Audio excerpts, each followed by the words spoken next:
electrical, and I hear a buzz when I plug it in, but nothing happens. You turn it around so you can see more of it. Say it again? Turn it around so you can see more of it. Oh yeah, sure. And I can take the screws off. I mean, I have taken the screws off. Turn the whole thing around. Kind of flip it around. So what are we looking? Just the whole thing. I want you to keep showing the back. I'd like to see the rest of it. Okay. So here's Okay. It's got an old-fashioned thing when the electricity went off, and then that's the works. Okay. You ever tried oiling anything on it? Have I what? Tried oiling it anywhere? No. I'm not sure where I would do that, but just like where all the gears are, or? Well, it's hard to say without, having it in front of us, but.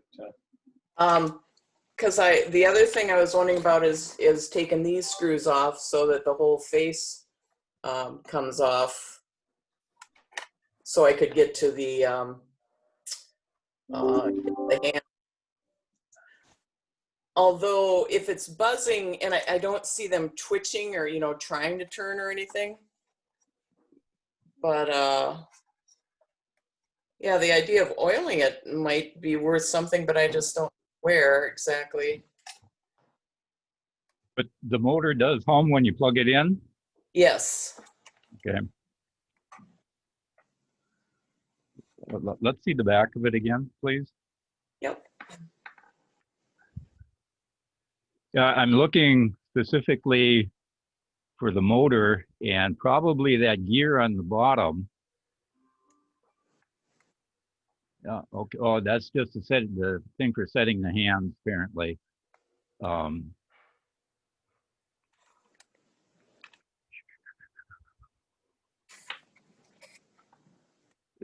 It doesn't really. I think you're going to have to take the whole movement out if you're going to try to oil anything, because you really only want to oil the shafts. You don't want to oil the gears. Yeah. So I'm wondering, I see there's a screw here and here. Should I take those off, or should I take these, the face ones? I would take probably those ones on the black plastic first, so you can look more at it. You take those two out, that's going to pull the motor apart, and then there's a good chance the gears are going to fall all over. Okay, so take the face ones off. I'm doing that.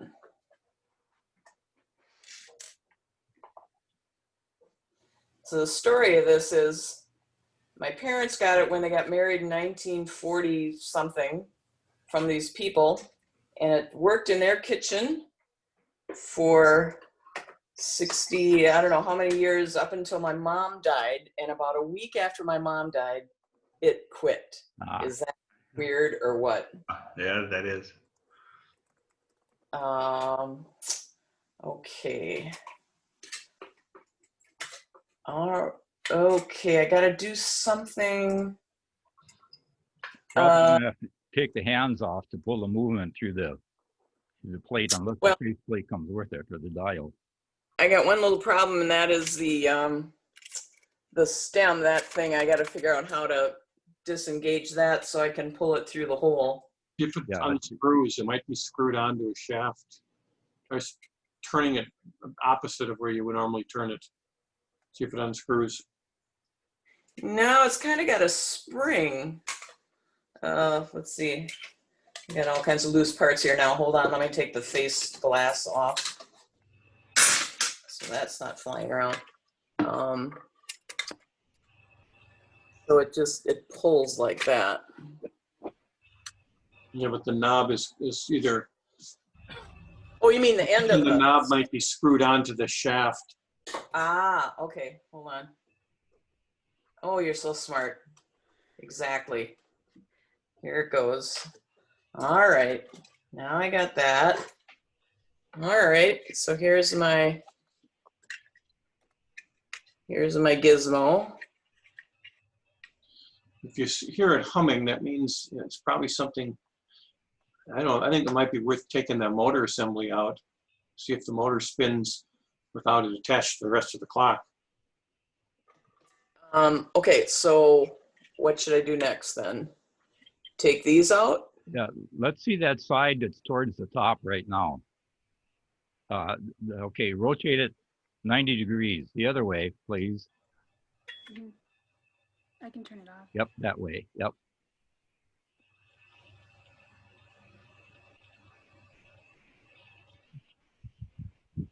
Okay.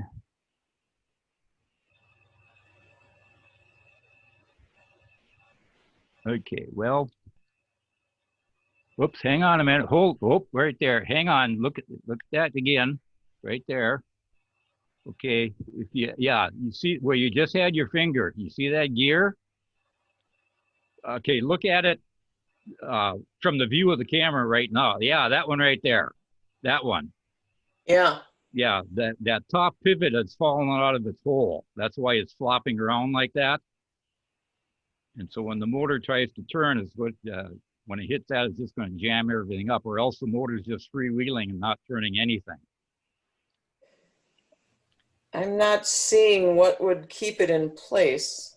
Well, there's going to be a hole in that plate that's on the top right now, and the end of that gear just slips in that hole, in that pivot.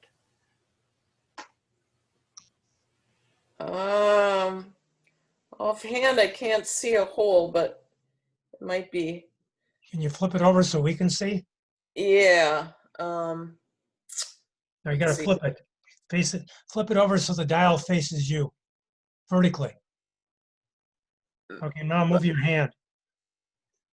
And now bring it back just a little bit. Move your finger.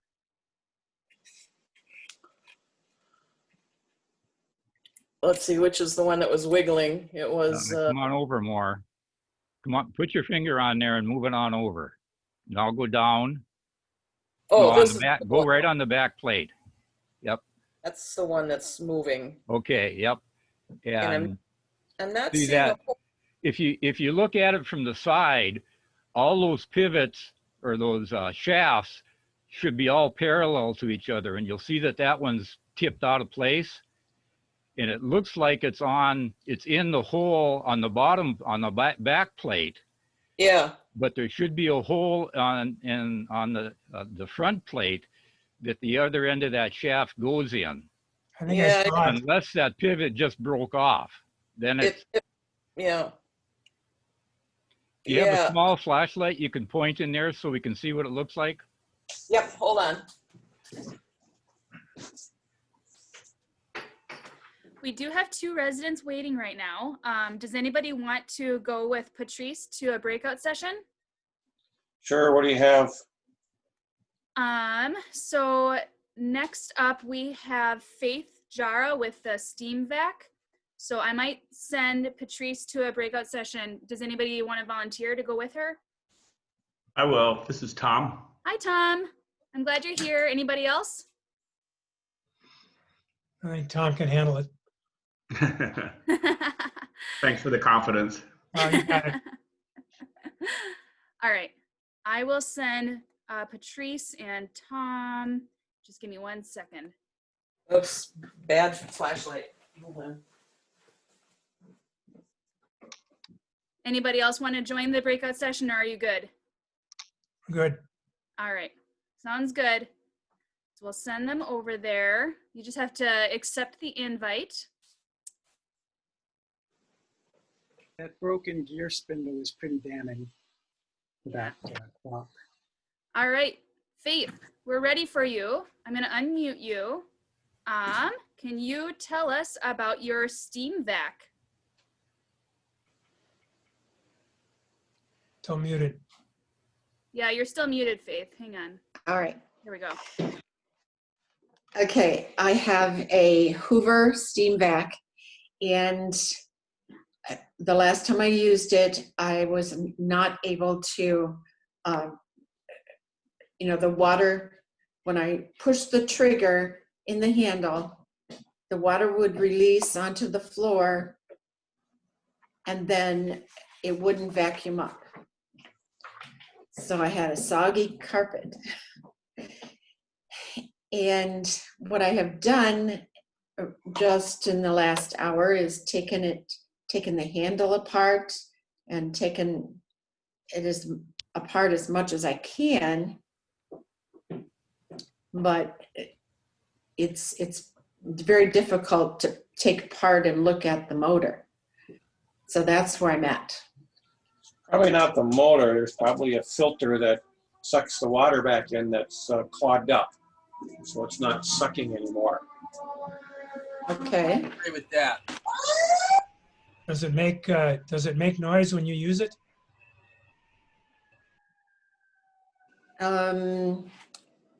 The normal noise, the motor runs, yes. Can you show us what it looks like? Can you point, shine your camera on I it? sure will. Now I have to go back and, how do I do this? Is the camera built into your computer? I'm on an iPad, so yeah, I should be able to. Could I interrupt, please? This is Tom. Kirsten, Okay. I've been in the breakout room, but nobody else is in there. Yeah, Patrice, could you accept the invite? Do you see, or the invite? Do you see it? Oh, hang on. Let me unmute you. Point your iPad towards your unit, towards your vacuum. So you have to send the invite again. Okay, Please. I will do that. Sorry. you. Here we go. Okay, I'm not sure how to, I do have a camera on my iPad, so do I? Pointing at see you you. now, Put so the- point it at the vacuum cleaner. Yeah. Or the cleaner.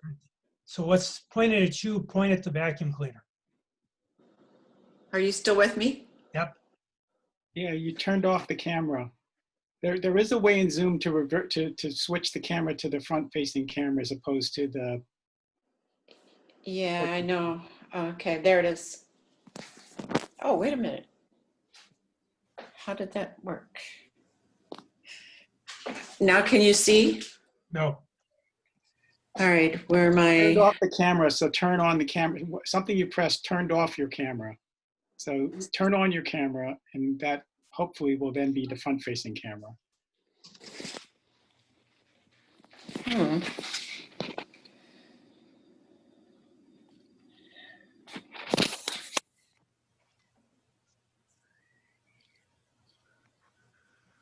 Now can you see? No. All right, how is that possible? Okay.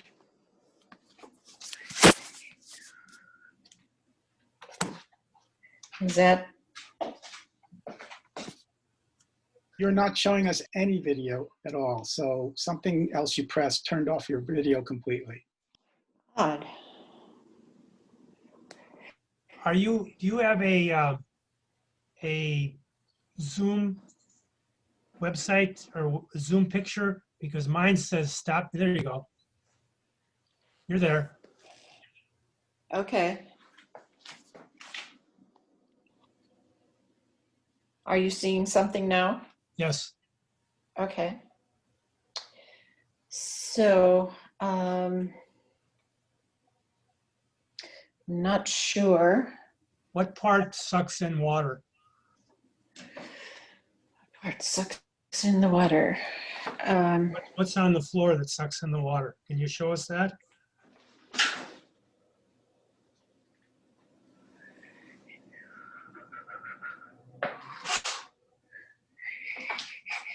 There's not much to see on the bottom. Yeah, that's what we need to see though. Look Okay. close.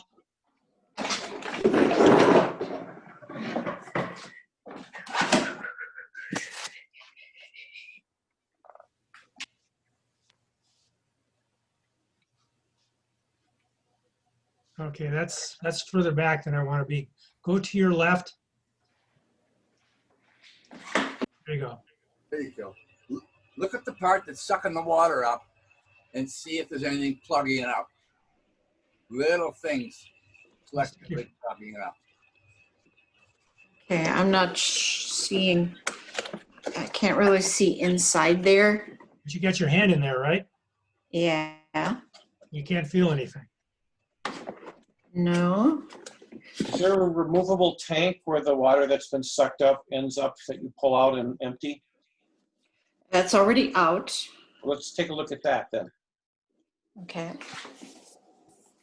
Maybe that's, because I have a use carpet cleaner that stopped sucking, and then I realized that the little filter in the thing was clogged up and cleared that out. Okay. I'm having a really hard time getting this.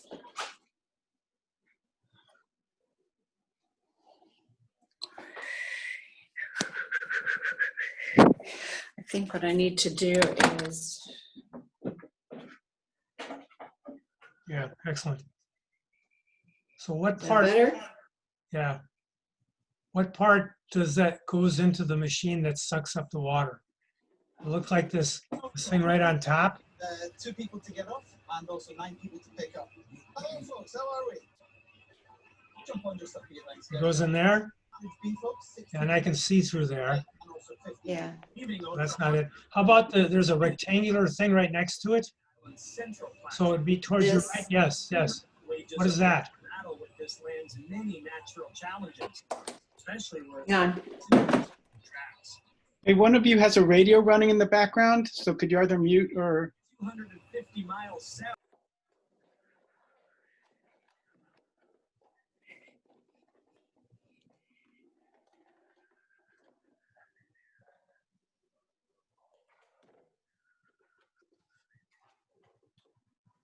So that, Yeah, look at it right there. can come out. That's totally free. There's nothing plugging that up at all. Does it come out, that thing that you just moved? Yeah, you can lift it up. What is it exactly? Looks like a It's filter. it's where it's a little open chute that's about 5 inches wide, 4 inches wide, that the water comes. Look, is there anything in the chute? Nothing. Did we determine that she was getting suction even before this? No, I don't think we did. no, we haven't. Okay, we know the bucket is okay. Yeah. Okay, the other thing that I was wondering Can you about. Can you plug it in, turn it on, and put your hand up against the suction part and see if you feel any suction? Okay.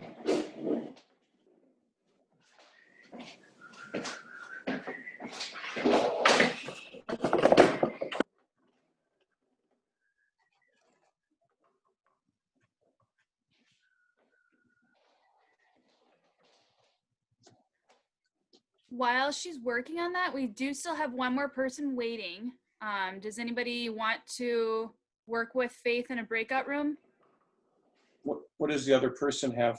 Hadassah has the Brian Map wall clock. We got another clock today. It's in a bunch of pieces. Yeah. Yeah. Does anybody want to work with Faith in a breakout room? I'll do that. That is David. David. Okay. Anybody else?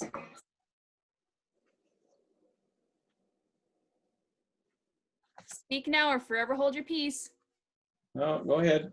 Okay, just give me one. And then you have to accept the invite when I send you the invite. Okay. Okay, so Faith, we'll move you over there in just a minute. Hadassah, can you turn on your video and show us your wall clock?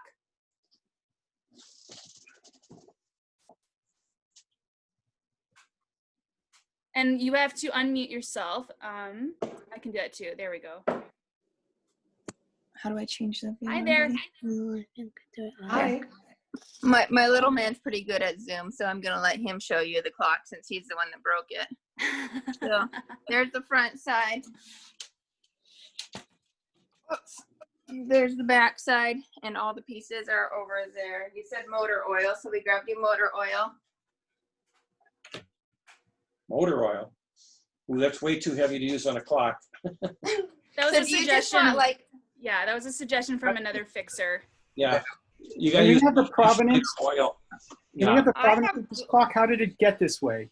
How did the clock get to this point?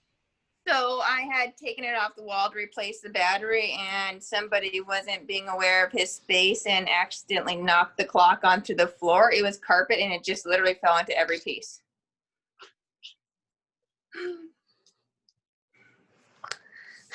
Yeah, it's gonna be tough to show you how to put it together. I mean, if it's one of those things, if I had it in front of me, I could probably put it back together, but yeah. Well, I feel like the backside's gonna be easier for us to start with, but I'm not sure. I'm kind of good at this stuff, but not amazing at figuring out where every piece goes. So Get a close up of that assembly. of this right here.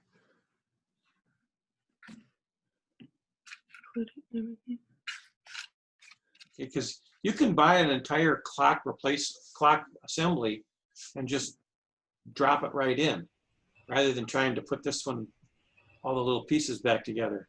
I agree. You have a heck of a time. You could possibly do it, but you have a heck of a time getting all those little tiny gears together the way they should be. You go to any craft store like Michael's will have clock assemblies. Okay. They're probably not that expensive.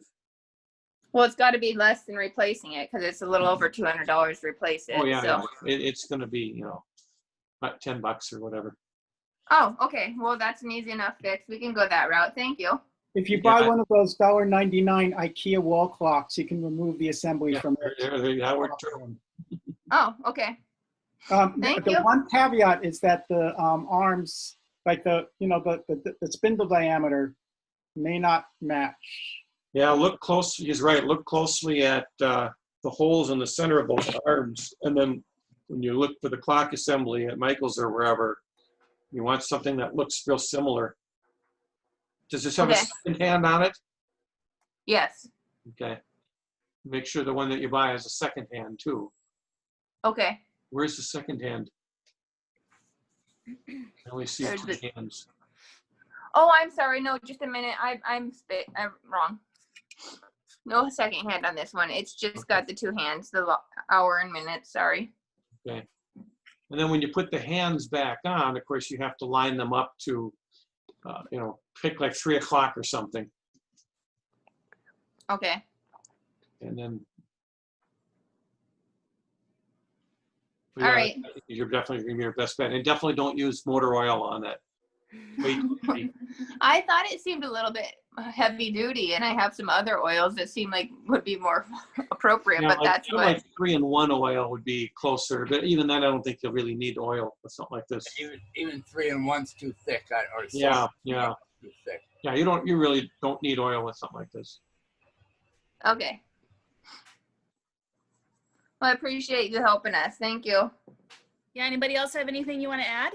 If you want to buy the assembly and bring it back to another event, we can help you put that back in. So for $2, it's your time to go to IKEA and buy another assembly, another clock to cannibalize. Well, don't even need to buy a clock. You can buy just the clock assembly at a craft store. Right, but the clock at IKEA is $2.99. The craft store assembly is $10. Oh, I see what you're saying. Yeah. Yeah, but I don't want to that's go a to good point. IKEA. Michael's is 5 minutes, so for me, it's worth my time to not go to IKEA and spend a little more. So. That's good. Yeah. Yeah. So all right. if you're going to buy it from a store like that, see if they'll let you try the hands on the assembly before you buy it to make sure that they're a good fit, that they'll fit right onto the new assembly you're going to buy. Okay. Okay. Sounds good. Thank you. Well, thanks for logging in today. Well, thank you for the time and for the opportunity. Yeah, absolutely. Have a good one. You too. Thank you. Bye-bye. Bye. All right. Well, we are joined by administrator, and I'm not sure if this is somebody with an item or if it's a fixer. Let's see here. Hello, administrator. I just unmuted you. Are you a resident with an item or are you a fixer today? We're just observing. Awesome. Welcome. I'm glad you're here. Are you observing from Dakota County? No, we're from Dakota County. We've been to Fix-It Clinics in person before. Joe, this is Jean and John. I see Joe's there. And Joe is muted, but he says hi. Okay, so we just I had emailed you just to watch. We kind of missed going to the ones in person, so I thought this might be interesting. Yeah. Do you guys work with Nancy Lowe in Hennepin County? No. No, they'd be working with Joe Gelman. He is the Oh, okay. in-person coordinator for Dakota County. Okay. Yeah. All right. Well, looks like we are all caught up in this main room. I could bring a group back. What do you guys think? Yeah, might as well. Might as well. All right. What do we want to watch? You want to watch? Get thrown in jail. No, don't get thrown in jail. So, Should we bring David and Faith back? Because it's just the two of them in there. Maybe I'll do that.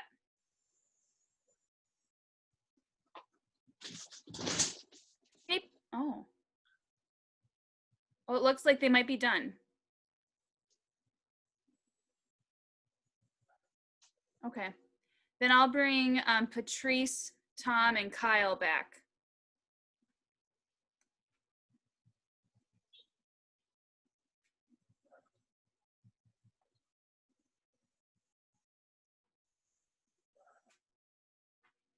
They just have to accept the invite.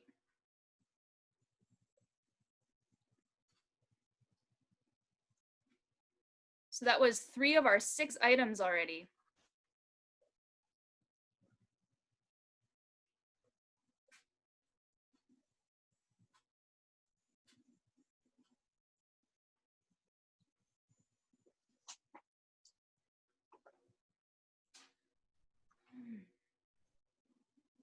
And Joe, are you a Dakota County resident? Here, I'll unmute you.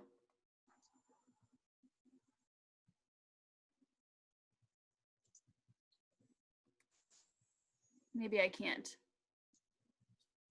Is that me, Joe? Yeah, that's you, Joe. Yeah. Hi, I am. Yep. Okay. Very cool. All right, Patrice, you're back. I just brought you guys back because we finished up with our last repair. So I'll unmute you.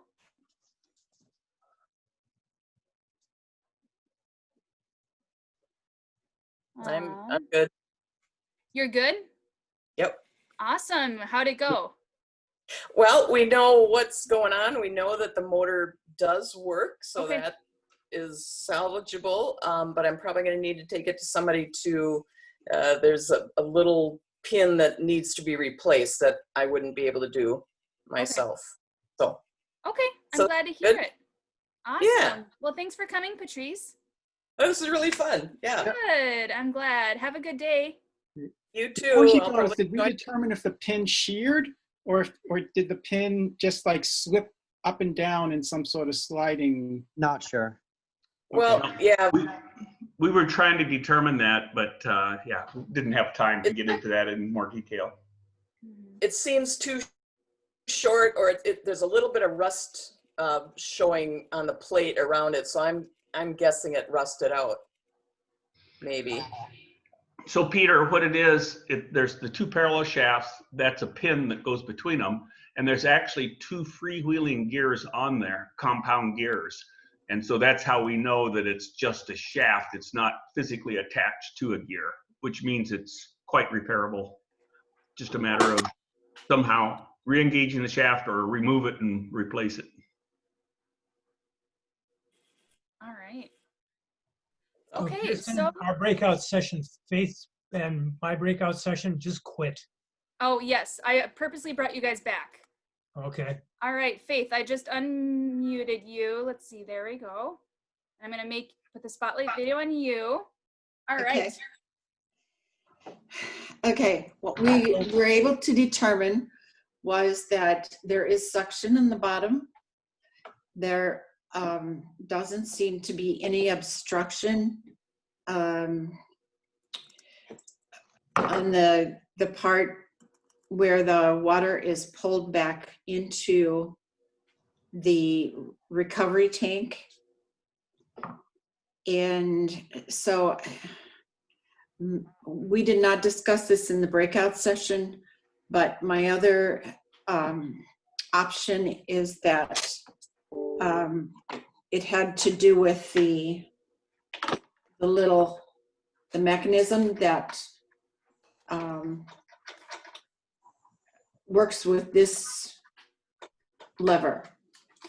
And so, I don't know if you can see it here, but there's a little thing right here that fits into another part. And so that might have been disconnected. So that's my other option, to try and mess with that a little bit more. And then I can see whether it'll work. Do you have time to work on it today, Faith? Probably, yes. Okay. I mean, we're just waiting for more people to sign on. So if you wanted to work on it now, you can feel free. I don't think we've resolved the suction issue unless it's related to that switch, however. Gotcha. Correct. Right? Yeah. So we know that the machine sucks. We know that the opening to the water bottle is there, but we don't know what's going on from the bottom of the machine to that place where the water bottle sticks into there's a little round thing that it goes into. Mm-hmm. You don't know if there's something in there. So I was asking Faith if she could take a knife or something and go down that hole and see if there's something there. And the other thing I thought was a possibility is to see if you could suck some small piece of Kleenex up if it would come out.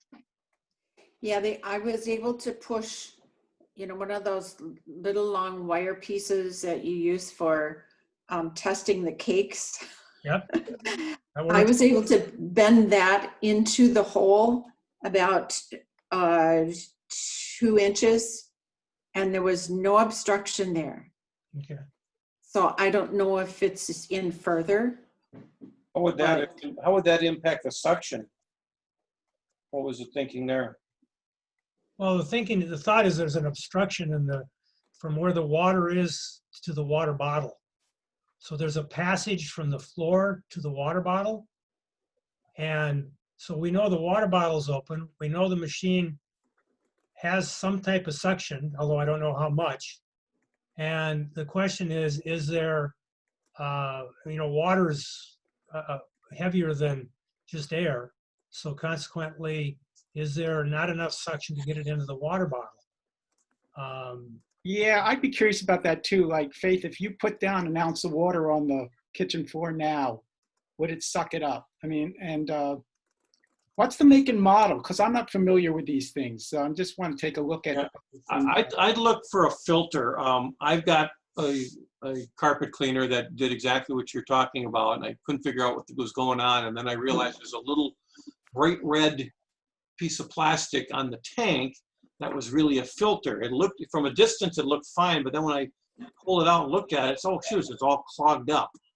So you see anything that is a different color in the tank that looks like it might be a removable part that could be has a screen or a filter of some kind on it? Hey, can you give me a make and model, please? Okay, make sure that the ball, yeah, that's clear. Is there a float ball in there? Yes, that's the yellow part. That's the cutoff. Okay, is it free to move back and forth? You push it up and down. The float ball? Yeah, Okay, that's free. What's above it? Does that tank come apart? Yeah, she's got a part. No, it doesn't come apart. No. Look at that yellow part. Is there anything, look at the side of the yellow part. Yeah, is there anything obstructing? No, that's totally clear. Okay. Yeah. If that floats up, it'll stop suction. But that's not it. What's above that as it goes into the tank? Is that a clear hole, or what is that right there? Can you put your finger up? No, Clear on hole the other with a side. gasket around it. No. It just doesn't let enough water suck out that it starts spilling water out. It just goes up and shuts Right, it but down. I mean that yellow thing floats up to cut off the tank. Is there any kind of what's above there? Put your finger above there. Flip it over. This? Flip it over. Show them the other side. Nothing. Yeah, so inside there, you see, Okay. hold it, flip it around, It's clear in there. flip it around. Yeah, there you go. Can you put your finger up inside the tank? Yes, that's what I'm trying to say. Okay. There's no filter or anything there. No, that's, well, there's a little rubber gasket around it. Okay. But there's nothing stuck in there. All right. That's all clean. So now Hey, can what? you give me a make and model, please? I included the model in the chat. So it's model F5810. She included that in her submission before. That little thing that you're looking at, What's that the little make? yellow thing is Hoover? an overflow valve. Yeah. So she doesn't dump water back out on the floor. Yeah. So show us the tank again, Faith. Okay, and if you flip it over, all the way over, I'm seeing the inside, I want to see the outside. Okay, now turn it 90 degrees, there. You see that round thing right there? Yeah, that one. That's where the water comes into the tank. Yes, That's open, that's totally open. yes. So it's not the tank, and it doesn't appear to be the motor. The little rectangular thing next to it is also open because you can see through that. So you should try it again and see if it works. Okay, I would have to put And the other question handle I back have, together. yes, the other question I have, Faith, my wife has something similar. When she wants to suck up water, she's got to push that trigger for it to suck up water. I assume your unit is doing the same thing. If that switch is disconnected, you're not going to have any suction. Is that making sense? What The switch? handle again. Oh, yeah. That's why I'm saying I have to reassemble the handle. Yes, so that little gray thing is a trigger. And when you're using Yeah. it, don't you have to squeeze the trigger for it to suck up water? That is correct. Okay, so if that's disconnected, it's not going to suck up anything. Correct. So I think that's your issue. Well, yeah, like I said, the inside Yeah, I see of that. the handle, this little thing right here. So that has to connect with something. Yes, it does. And Okay. it looked as though they weren't connecting, or they weren't in the right spot to connect. Okay. So can I ask you, is that normally supposed to come apart and go together, or is it supposed to always be together? It's supposed to always be together. Okay, therefore something broke where it allowed those to separate. And since that's the trigger you pull to make it suck, Turn the that power must, on and unplug the unit. Check first to see if the dirty water tank is full and needs to be emptied. somebody's playing on YouTube, huh? Can you show us where that goes on the machine? Yes, Right. I will. What that attaches to.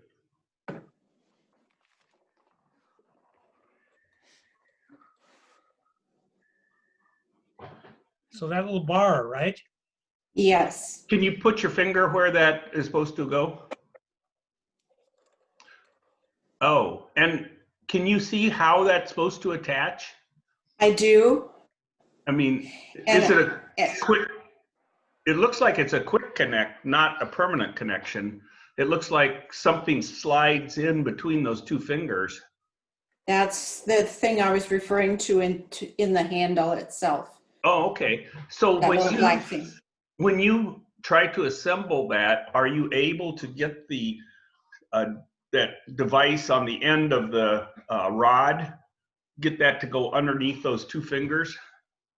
I believe so, because when I pull the trigger, there's resistance. Okay, so I think then, in other words, it is meant to come apart and go together when you disassemble it, and you've just disassembled, but when it's together, it works. So could you pull up and down on that mechanism where it engages, and let's see what it's doing? Does that move up and down? It does move up and down. Can then you see what it's doing? Is it controlling something? Okay. So in other words, when that moves up and down, it's causing something else to happen. Can you see what that is? You can put some water on the floor, turn it on, and move the mechanism up and down and see whether or not she gets water into her tank. Oh, that, okay. See, nothing, I am not able to get the housing off that would expose all of that. Yeah. So I can't see what it's connected to. Okay, so can you show us the overall view of that device that has that half of the connector on it so we can see what it looks like? We just saw the connector. Okay, can you back up from the camera and then tilt it differently so we can see what we're looking at? Because I don't even know what it is I'm looking at. Go the other way. Going back, keep going back. So, and then flip it over, just like you're showing it off. You're the model showing off. Hey, look what I've got here. And turn it around.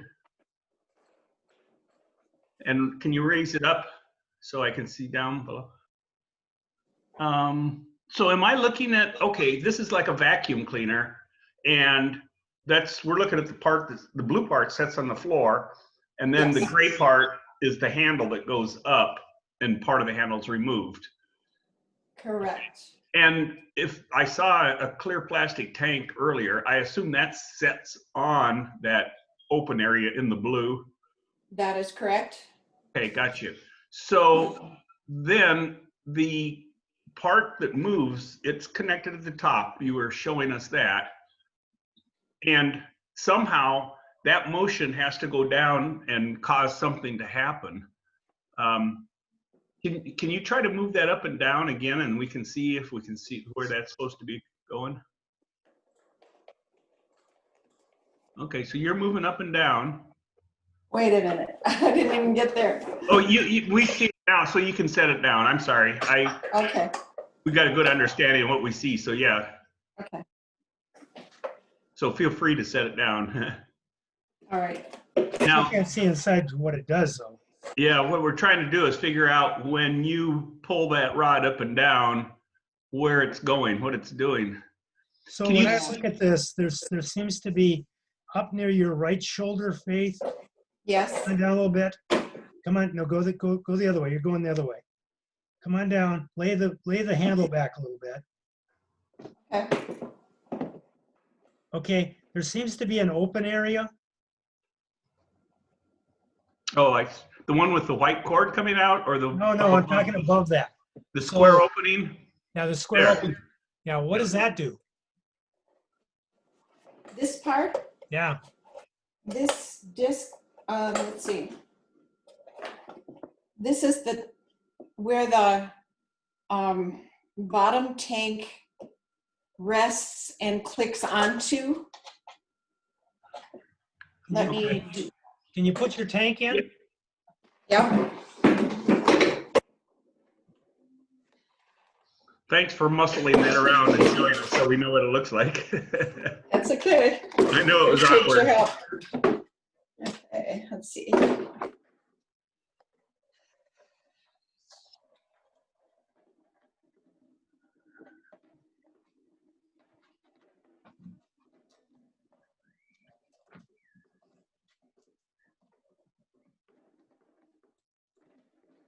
A little tricky to get this cover back on the tank. Okay. All right.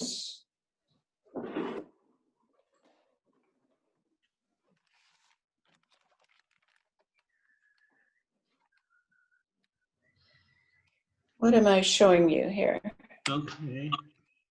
So can we see, if you slide that tank out, and is there something that's immediately below that square opening that you pointed to earlier in the black piece?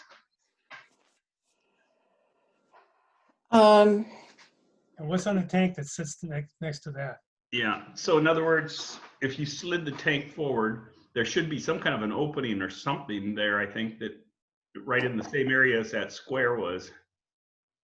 I just sent a link in the chat that's an exploded diagram of this model. Oh, that'd be helpful. It's not the highest resolution, but it should help get a better understanding of what's going on. So Kyle, can you tell what that rod is supposed to, where it's supposed to go and what it connects to? Not yet. I'm looking at just the diagram right now, but there's also, if you search for the model number, you should be able to find a e-replacement parts listing for it. Yeah. It goes into more just detail of what all the parts are. Yeah, looking at that, it does not appear that there's anything that goes below that as far as a rod or anything. No.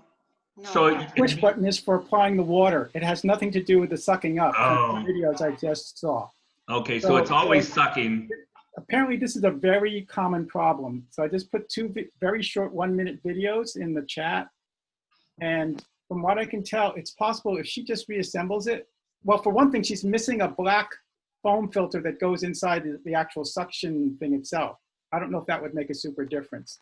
But then the other thing is that it's possible that if she just reassembles it and all the seals are good, it might be good to go. Okay, so in other words, it's just a big air leak probably where a gasket didn't seal quite right, but by putting it together, if everything seals, then it works properly, I take it. So did you say that there's a video that shows something? Yeah, there's two 1-minute videos from Hoover. So apparently a lot of people complain about this, but it's fiddly to reassemble in a way that provides good suction seal to suck up the water into that lower box we're looking into. Can you share that, your screen with that video? If it shows anything, maybe it doesn't show anything worthwhile, but if you can. It's in the chat. I'm disinclined. Just, it'll make for bad Zoom if I try to do that. Oh, I see. Okay, I'll take a quick look then. Make sure your other tank is locked into place. I sent one as well. There's a total of 3 videos there you can look at. Remove this lid and check this filter for debris. Faith, do you see that? No, I'm not seeing where this is. Click on chat. Shake panel in the front of the tank right here. Oh, okay. And then there's links to 3 YouTube videos. Give it a good tap to make sure it's locked into place. Put the lid back on and lift the handle back up. Your CVAC should be good to go. I hope this helps. There used to be a filter over that thing that has the yellow ball. Do you still have that filter? Oh, yes. I just took it off so you'd see it. Okay. If you cleaned that filter out, really rinsed it out really well so that get rid of any crud that might be collected in it. Yes, I did. Okay. And when did you do that? When did you do that? When? Yeah. I mean, did you still have problems after you did that? I believe so. I think his suggestion was good. Let's try putting it all back together, throw some water on the floor and see if it sucks it up. All right.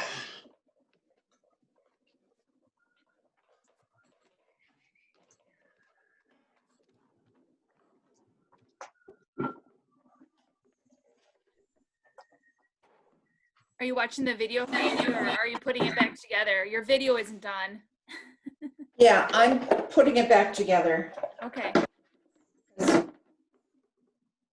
Seems as though that's the next step we have to do is to see if it works now. Yeah.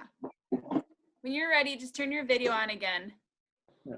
And you could try it without that black filter, just for a little bit of water, and then put it back on. If it works with it off and not with it on, that means the filter is all clogged up. Yeah, that would be a good control. You know, that little rectangular thing that slides up and down? Yeah. The video says that most people lose suction because that doesn't seat adequately. And they recommend pulling it up and pushing down on it really to seat it well, firmly to seat it. And if that's not seated, you don't have suction. Yeah, because it's free floating right now. Yeah, but you need to seat it well. It needs to be down. And it needs to be down firmly. Also, we've lost your video.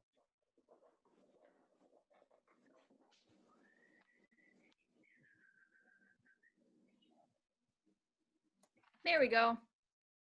Yeah, I had it in the chat portion. Okay, I've got it seated better. Okay, go to the, before you do that, go to the front part of your water thing again. Yeah. Open up your water tank. Lay your handle down so you can do that.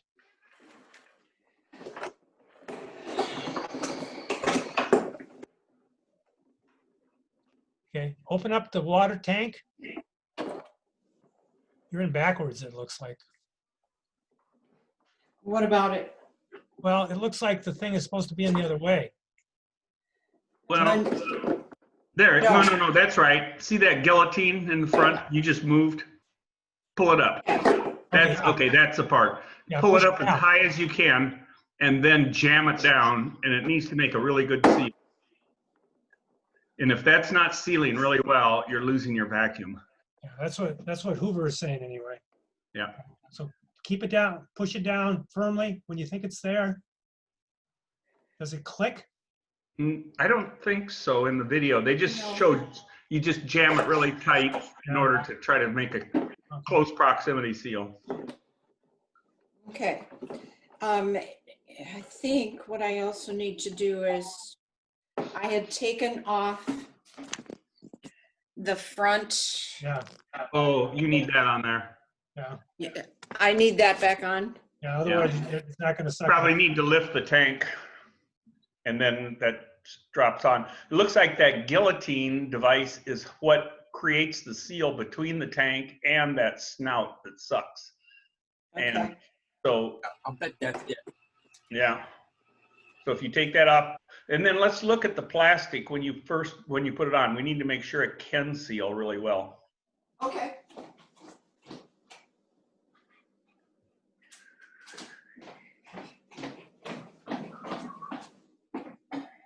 Okay. Look at the top end, not the floor end, and let's see if that looks all intact. Okay, there's a gasket there. Examine the gasket closely and make sure everything feels and looks really nice there, and no cracks, no breaks, and the gasket's intact. No dirt or anything stuck in there. There is a break in the gasket. Has it manufactured, or does that? You can't see it. Yeah, I see the crack. it does look a little deteriorated.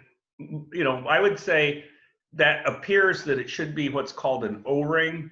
Yeah. And what that is, it's got a circular profile, and then it's just put in a groove. And it does appear there's a crack in that. Now you can remove that by just, take a toothpick and put underneath and pop it out of there. I wouldn't take it out unless we have something to replace it with. It might make it look worse. Well, yeah, no, it that's look like too bad a break. Do you have any Vaseline? No, that might make it whistle, but that shouldn't keep it from, from sucking. That's not the problem. No. In my opinion. Yeah, I would. Okay. Well, okay, if that's the case, go ahead and put it back together then. And then when you put the tank on and push the guillotine down, make sure it gets nice and tight against that. Sounds good. Does that screw on or just snap on?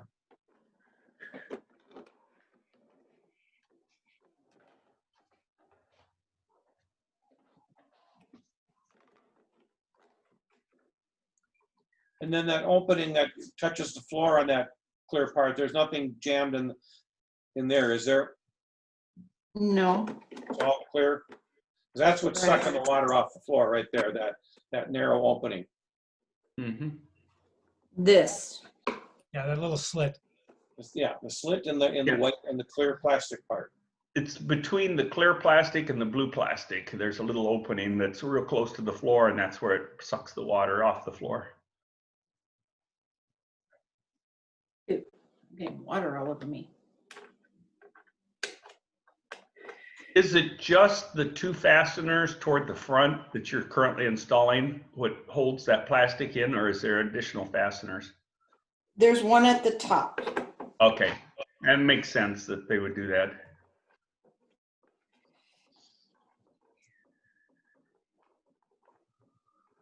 So you're pretty handy with a screwdriver. It looks like you're not intimidated at all working on stuff. No. That's good. That means that the next time we have a real Fix-It clinic, you've got to be there. Yeah. We like to see the courage and the willingness to jump right in and work on something. Some people aren't sure which way to turn to tighten versus loosen. So Yep. If you have to think about it, then Yeah. You didn't grow up Yeah, on a well- farm or anything, did you? I sure did, but I was a inside person. I had 10 brothers, and so I There you didn't go. get to do any of this. But see, I could tell you grew up on a farm, right? You know how to get stuff done. Oh, boy. Okay, I'm You'd just rather having get an engineer for a father.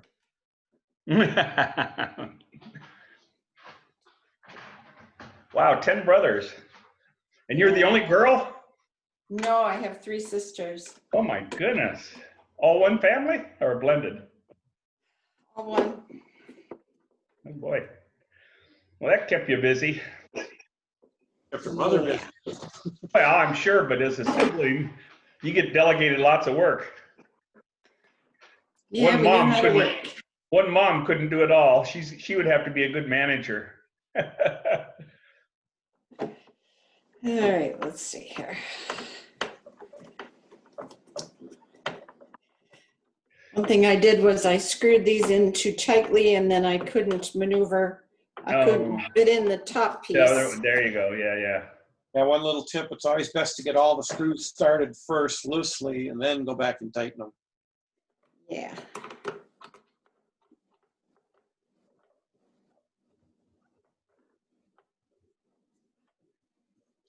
And you don't have to really crank on them. Yeah, that's still a little loose yet. Which is loose? The plastic snout? Yeah.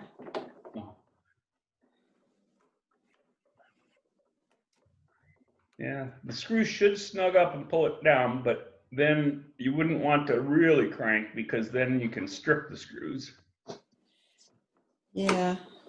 Maybe loose. Oh, that's pretty loose. Well, okay, yeah, because the other thing is if it could move a little bit just to always be in contact with the floor. I believe that plastic, doesn't it have the, so it's kind of a flattened funnel. Is there clear plastic on the front and the back, or does it just, yeah, it must be, okay. So I think it probably does float a little bit. In other words, it's not supposed to be tight. So the fact that it moves a little up and down, that's okay. Okay. Yeah. So I think you're fine now. Just put the tank on and the guillotine down and throw some water on the floor and suck it up.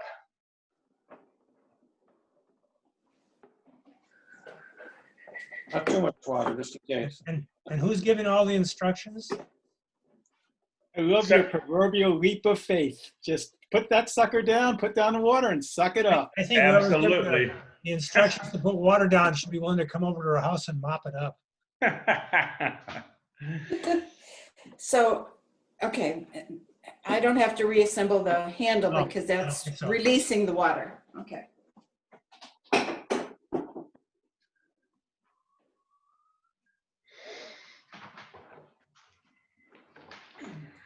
Wait, before you put the water down, just plug it in and turn it on. Let's hear this thing go, okay? Okay. There might be some interlock in the top of the handle that keeps it from turning on. Could be.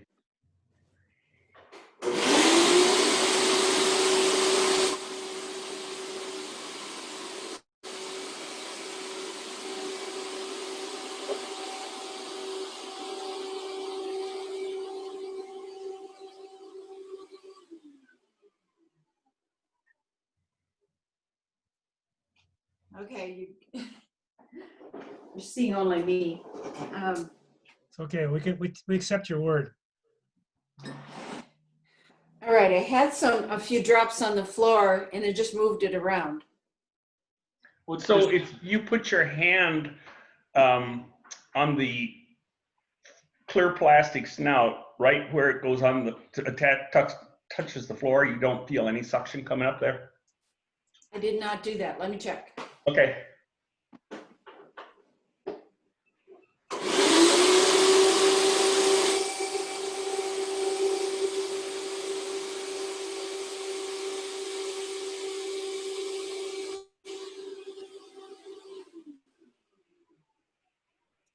No, Ah, there isn't. okay. Not get into that tank at all. So let's go backwards and find out where we're losing it. So go, if you would go, let's see, up to, you know where the lid of the tank is and that little guillotine plate? If you would, Yes. can you actually, let me think how to, you can't take the guillotine out because it's fixed. You pull up and it stops, right? I'm trying to think if there's a way of, see if you get the vacuum to the point where the guillotine is. Let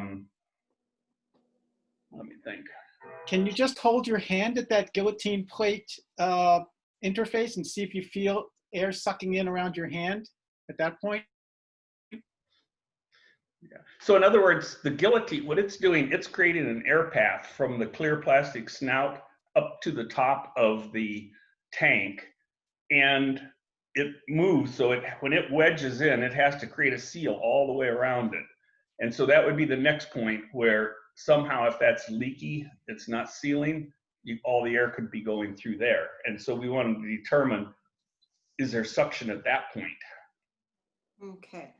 I want to ask a question. How does the suction get into the water tank?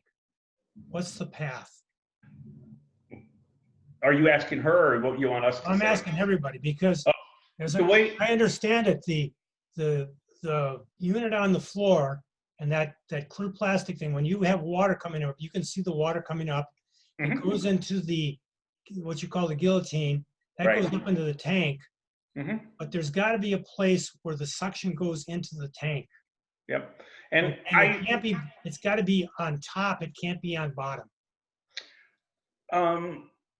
Yeah. If it was on the bottom, it'd be sucking water into the motor. So it's got to be towards the top part. Well, I think it is maybe toward the bottom. If you look at, think about where the guillotine plate is, it comes up, and so that's bringing water into the top of the tank, isn't it? It's like a little waterfall. Comes up and drops over. Okay. Now, if you remember, though, looking at the tank, there was that float, and that connected over to a chamber, and there was a vertical hole that went down, a tube. Yes. She showed us through that. So I believe that would be the connection that caused, where the suction gets to that clear tank. So which means that she should be able to take the tank out, put her hand over that hole, and feel suction. Correct. So that might be worthwhile to do next. Sure, we could jump right ahead to that. So Faith, did you understand what we were talking about?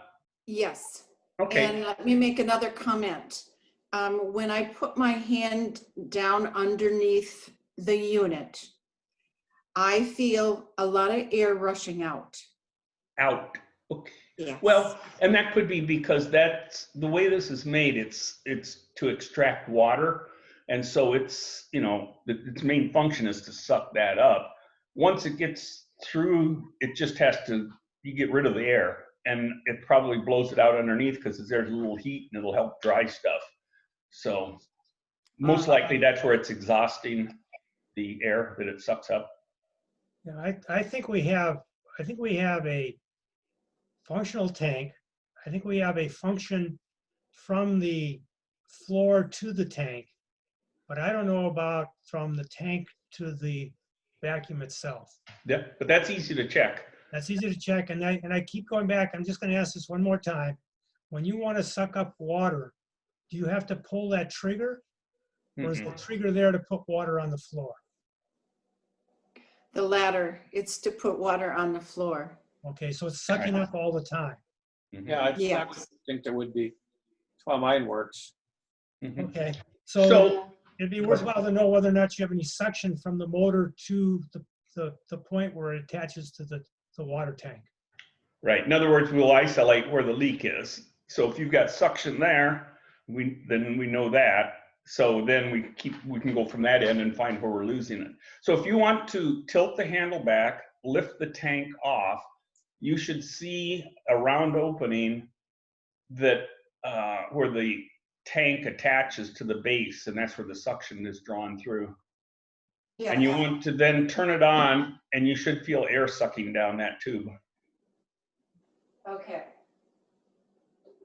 From what I can tell, this actually looks like it's made kind of like a shop vac. And that suction point is going to be on top of the tank, not on the bottom side, where the tank attaches. Gotta be, otherwise you'd flood your motor. You'd flood the motor, exactly.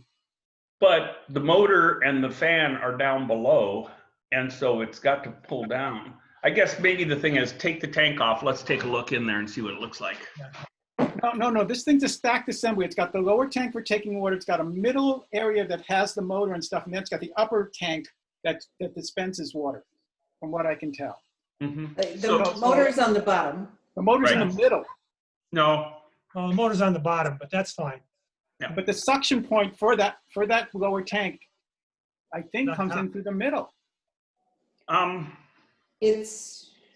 So you've got, it's like a vacuum cleaner. You got a motor, and like a vacuum cleaner, you got a nozzle. But this, and then for tanks, you got an upper tank. It's got water that it dispenses, and the middle tank is the one where it sucks it up. Okay, there you go. You're looking at that round hole.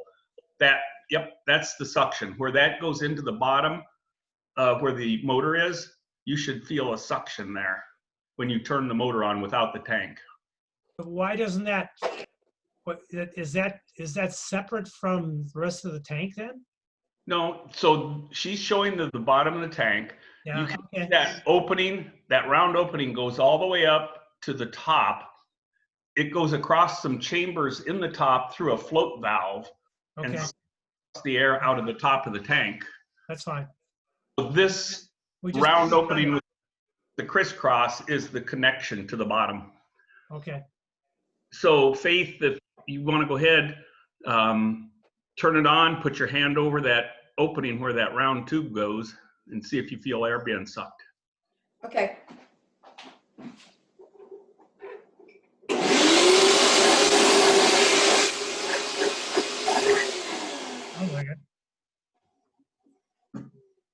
Yes, lots of suction.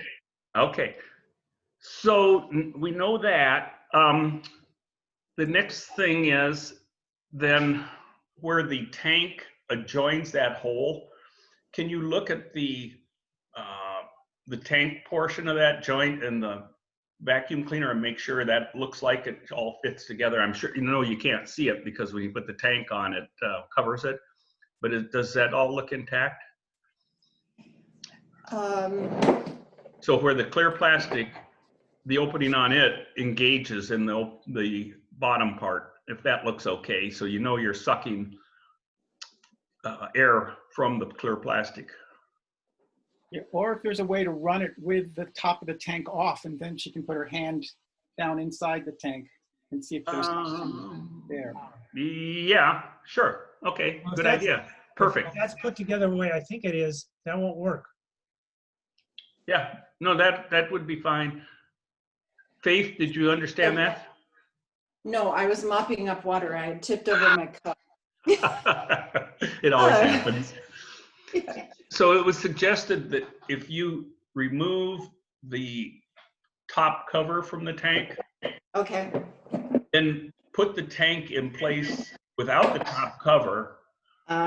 Okay. Then you should have the tube that comes up with the vacuum, and you could feel if there's vacuum coming down through that. Okay.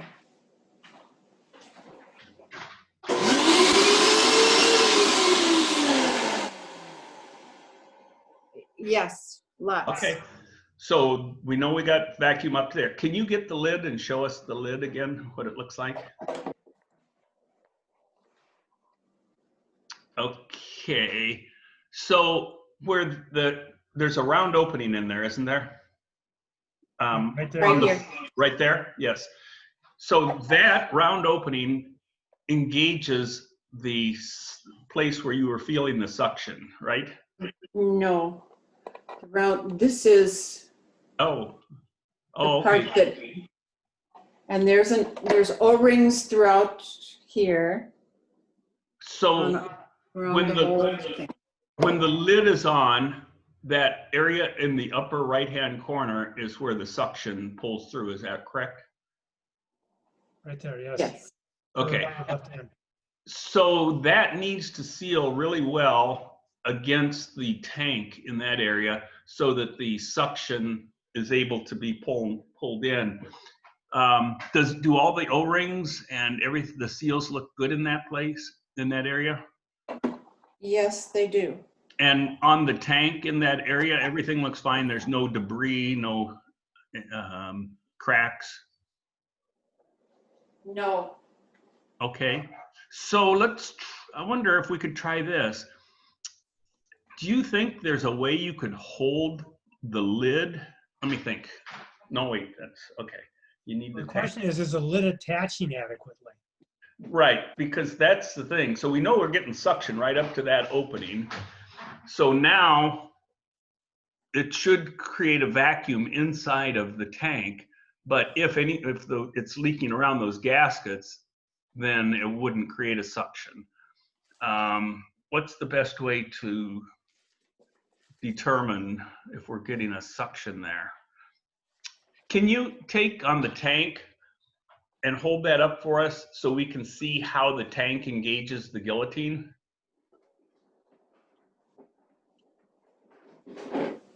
And you don't need to hold the lid then either. You can put the lid down if you want. Okay. So on the lid, there's that oval shaped opening that would fit over the guillotine, right? Yes. Okay. Oh, in fact, okay, there I see this. Let me think. But let's see if we can take that guillotine out. I know when you pull up, it only goes so far, but somehow you could get it out. There's a little pin, or you can flex it or something where you actually can remove it. Notch.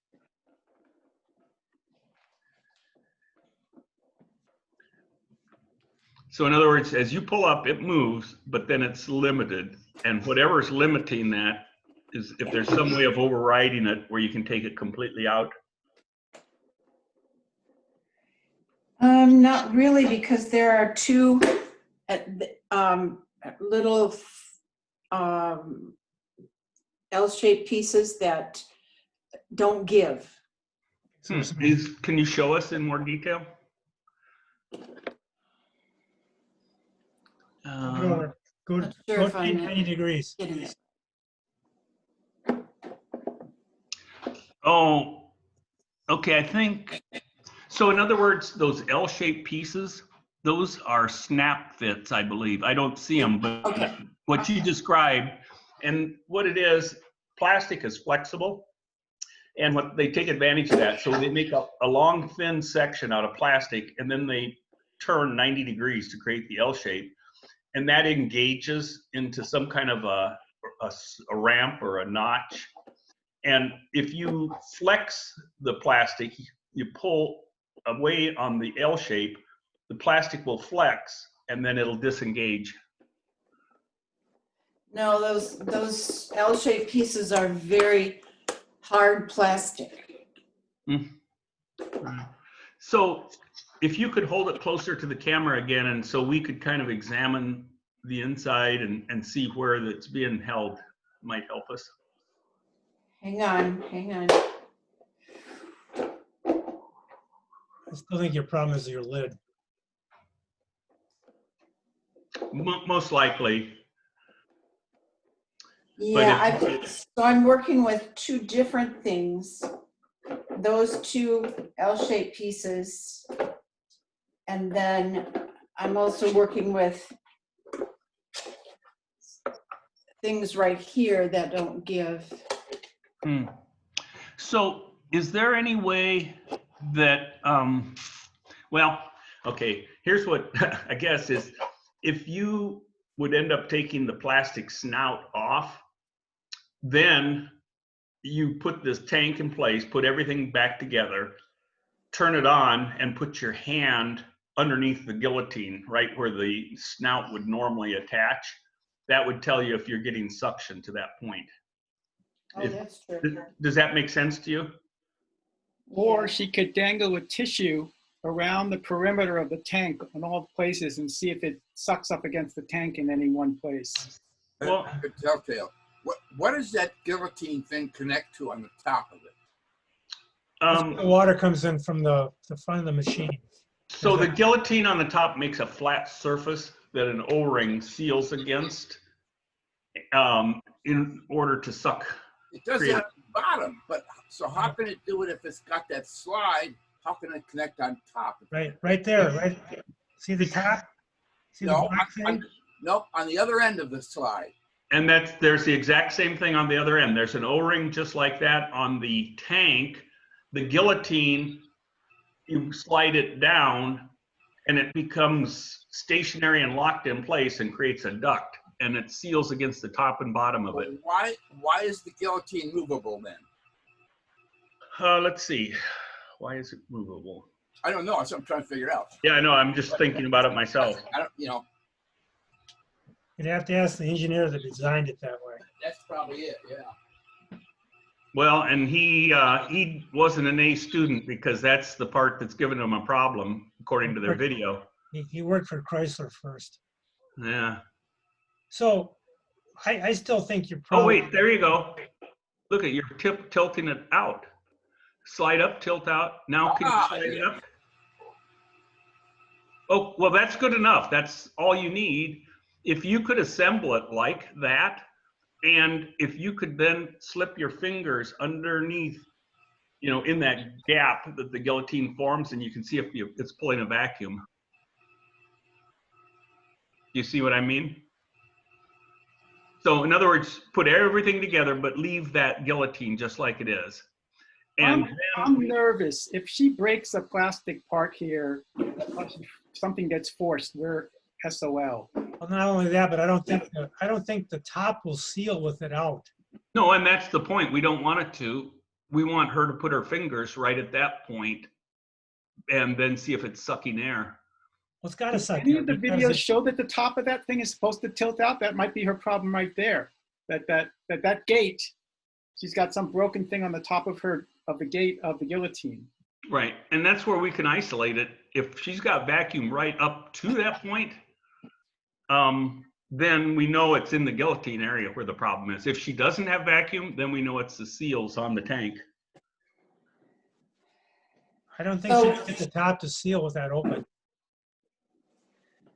So. Oh, you know what? Okay, hold that up again. So I see the guillotine is actually a double-walled piece. Is that correct? Correct. Okay, so I see what you're saying is, in other words, with it tilted this way, yeah, you still can't put your fingers in there because, in other words, that's the interface. That the reason why they made that as a separate piece is because it's got it's a duct. It's got a hole in it, and it goes from the tank down to the nozzle. So it connects with this other, with the top of that. Exactly. Yep. Exactly, yeah. So it connects So, there, and it connects to the top of the tank. And it's the Yeah. duct. It's the duct that goes from the tank to the nozzle. I'll bet you it's designed pivoting out like that so you can clean the darn thing. Probably. So here's the thing. Most likely you can fix this by taking some Vaseline and you run it along all of the O-ring seals and put it together, and it'll work because the Vaseline acts to seal small gaps. And it's probably it's an air leak somewhere because there's no sign of a major break. It's not like there's a big hole in the side of the tank or anything like that. So it's losing its vacuum because it's leaking and it's allowing air to come in before it gets to the nozzle. So, Hey, yeah. how often do you use this? Oh, a couple of times a year. Okay. And you've Well, had I'm it for a while, and you know how to put the cover on adequately, and it feels like the cover goes on adequately under the water tank? It's difficult. I have to kind of maneuver it around once in a while. Okay. I think that where maybe where your air leak is. The other way to test this is to put maybe a half a cup of water into the tank, put the cover on, put everything together, put the cover on, and flip it upside down over your sink and see if you leak. Because if it's got an air leak, it'll also have a water leak. Oh, you're saying take the tank itself Just the and tank. put some water in Yeah. and seal the lid on, and then see if you can tilt the tank to where the water leaks out, and that would be an indication of where the air leaks in. She may simply need a new tank.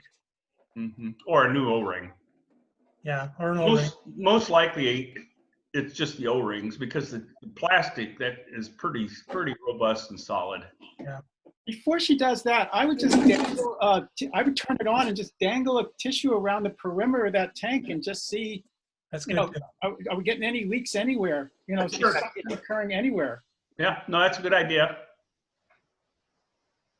All right, let's see, where am I?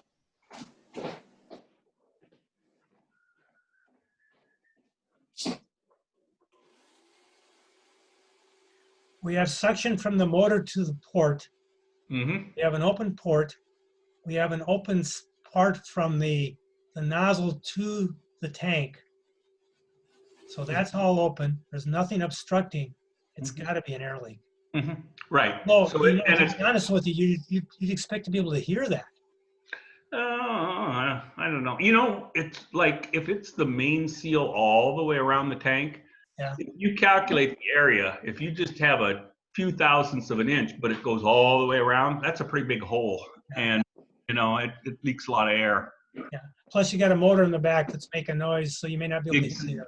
Exactly. And that's why the Vaseline, you put that on and it'll actually bridge that little gap. And then if it's not big enough, you know, if it's a small enough gap, the viscosity of the Vaseline will keep it from being sucked in.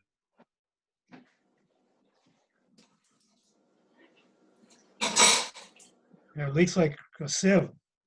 Yeah, you can see this? Yeah. Is it coming through the side? Yeah, it is coming through the sides, right? It's not leaking into the tank or the lid. No, so she's got bad O-ring. Okay. Tilt it sideways. I mean, a little bit so the water is against the O-rings on the edge. Yep. Keep going like that all the way around, testing the seal, all, you know, front, back, side, and see where the water comes out.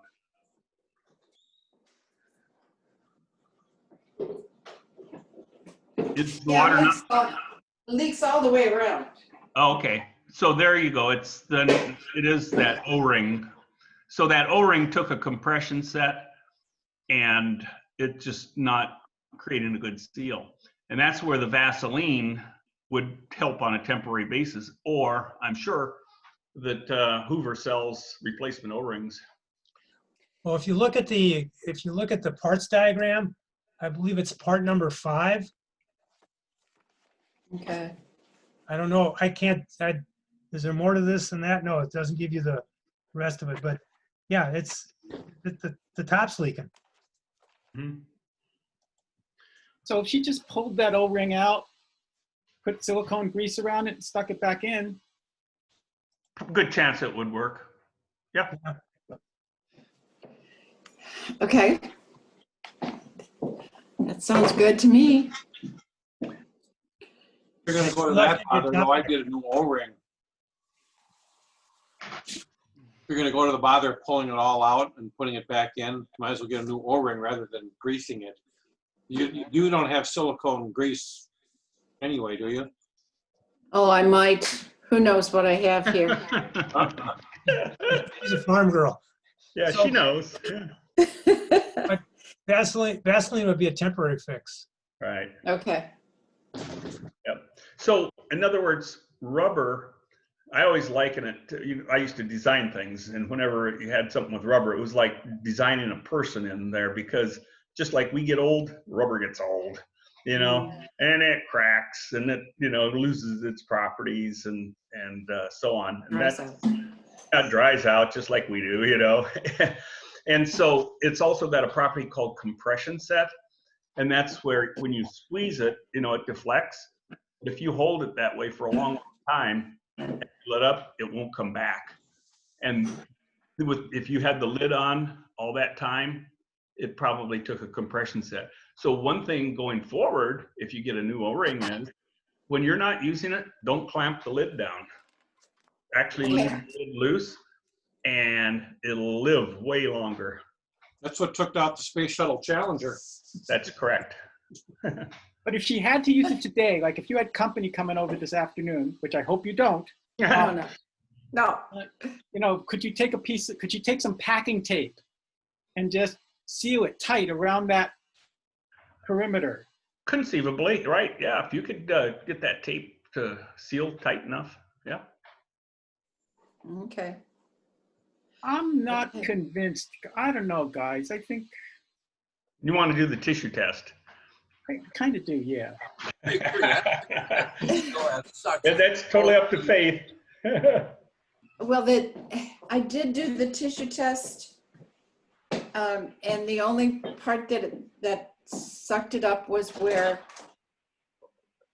that deep cylinder that meets with the part of the tank that pulls it up, the water up. So what if she's got something in that gasket? What if she's missing a gasket, or there's a rubber O-ring gasket down in there that's got compression set? I agree with Peter. I don't think that the suction is, if the gasket's leaking a little bit, it's not going to destroy all suction. You're going to have some suction with some leakage. Well, think about this. The snout has some distance to the floor. And, you know, so if it's got a 1/4 of an inch and you have water, the air is going to come around and come up. You're not going to have a high enough velocity to move the water to get it to come up. You know, if you're losing it. That's true, but you should have some of it coming up. Yeah. Well, and I don't recall, you said, Faith, you put your hand, I guess, on the portion where it goes against the floor and you didn't really feel anything, did you? Not really. No, I just felt all the air rushing from the underside of the machine. And that was blowing out. Out, yes. And if you look at the replacement diagrams, the parts diagrams, there are no O-rings down in that part. No. Yeah, that's the exhaust of the. No, I'm talking about the round thing that comes from the motor that goes up into the tank. Oh yeah, right. That's There's none. No. There's none. Yeah. Yeah. Do you have Vaseline handy? I do. Want to try it? Now it's up to you, because I mean, you know what Vaseline is, obviously. You're going to get it on there. So. Yes. So Okay. if you guys are okay with this, I'll try it. It's not going to hurt anything. It's not going to hurt anything. All right. It's going to be messy. So we're waiting for 3 more residents to sign on. So you're saying 3 more people who said Yeah. that they had something they wanted to have fixed, but they're not on? Correct. And I sent them a reminder email, so might as well just work with Faith, right? Of As much course. as possible, yeah. We enjoy working with her. She Yeah. knows what she's doing. Okay, I have to go find that to another floor to find the Vaseline. Excellent. Okay. And We'll just chat while you're gone. Take your time. okay. Just don't say anything bad about me. Well, I was just going to say, you never know what we're going to say about you. So you hurry. Pretty amazing woman all around. So Kirsten, this is Tom, and with Hennepin County. So I do appreciate it's interesting here being a part of this. Have you been doing these virtual fix-its like this for a while? Yeah, we got the call to quit or cancel all of our Fix-It Clinics probably like in March and April. Yep, that's when we quit. Yeah, just no in-person activities. And so we are tasked with starting these virtual events, and our first one was in June. So this is our 3rd one now. Oh, good. Okay. Yeah. So Peter's online, and I've been joining his. He's been doing it with the international team. Mm-hmm. And so that's kind of interesting. Now, typically there's enough people on there, and well, have you been on his? I haven't. I've heard a lot about them. Good things. Yeah, I would say join if if he can give you an invitation. They seem to handle it really well, where they basically recap. Okay, we got 5 people. They go through 1, 2, 3, 4, 5. Each person says this is what it is. Da da da. People just chat a little bit about it, but they have to pull them out of the weeds and say stop. Let's go to the next one. Then they ask for volunteers. Okay, who would like to work on this? And then they go to a breakout room. Who wants to work on this? They go to a breakout room. And it works, that works quite well. I guess we've got a limited number of folks here. And so that's where you apparently schedule the people at different times to come in. That was my first thing that I tried to do with the first event, but I was actually cautioned away from it because it was actually Howard, for those of you that know Howard. He was saying, part of a Fix-It clinic is the community and actually just like hearing what other people are doing. And so if there's 3 people waiting, that's fine. They can listen in and learn something new. So trying to be a little bit less formal and just allowing people to sign on. Okay. Yeah. Challenge problem with that is that Zoom fatigue sets in. Yeah. So here we've been the Fix-It coaches on for an hour and a half. And by now we'd be wrapping up our virtual Fix-It clinics.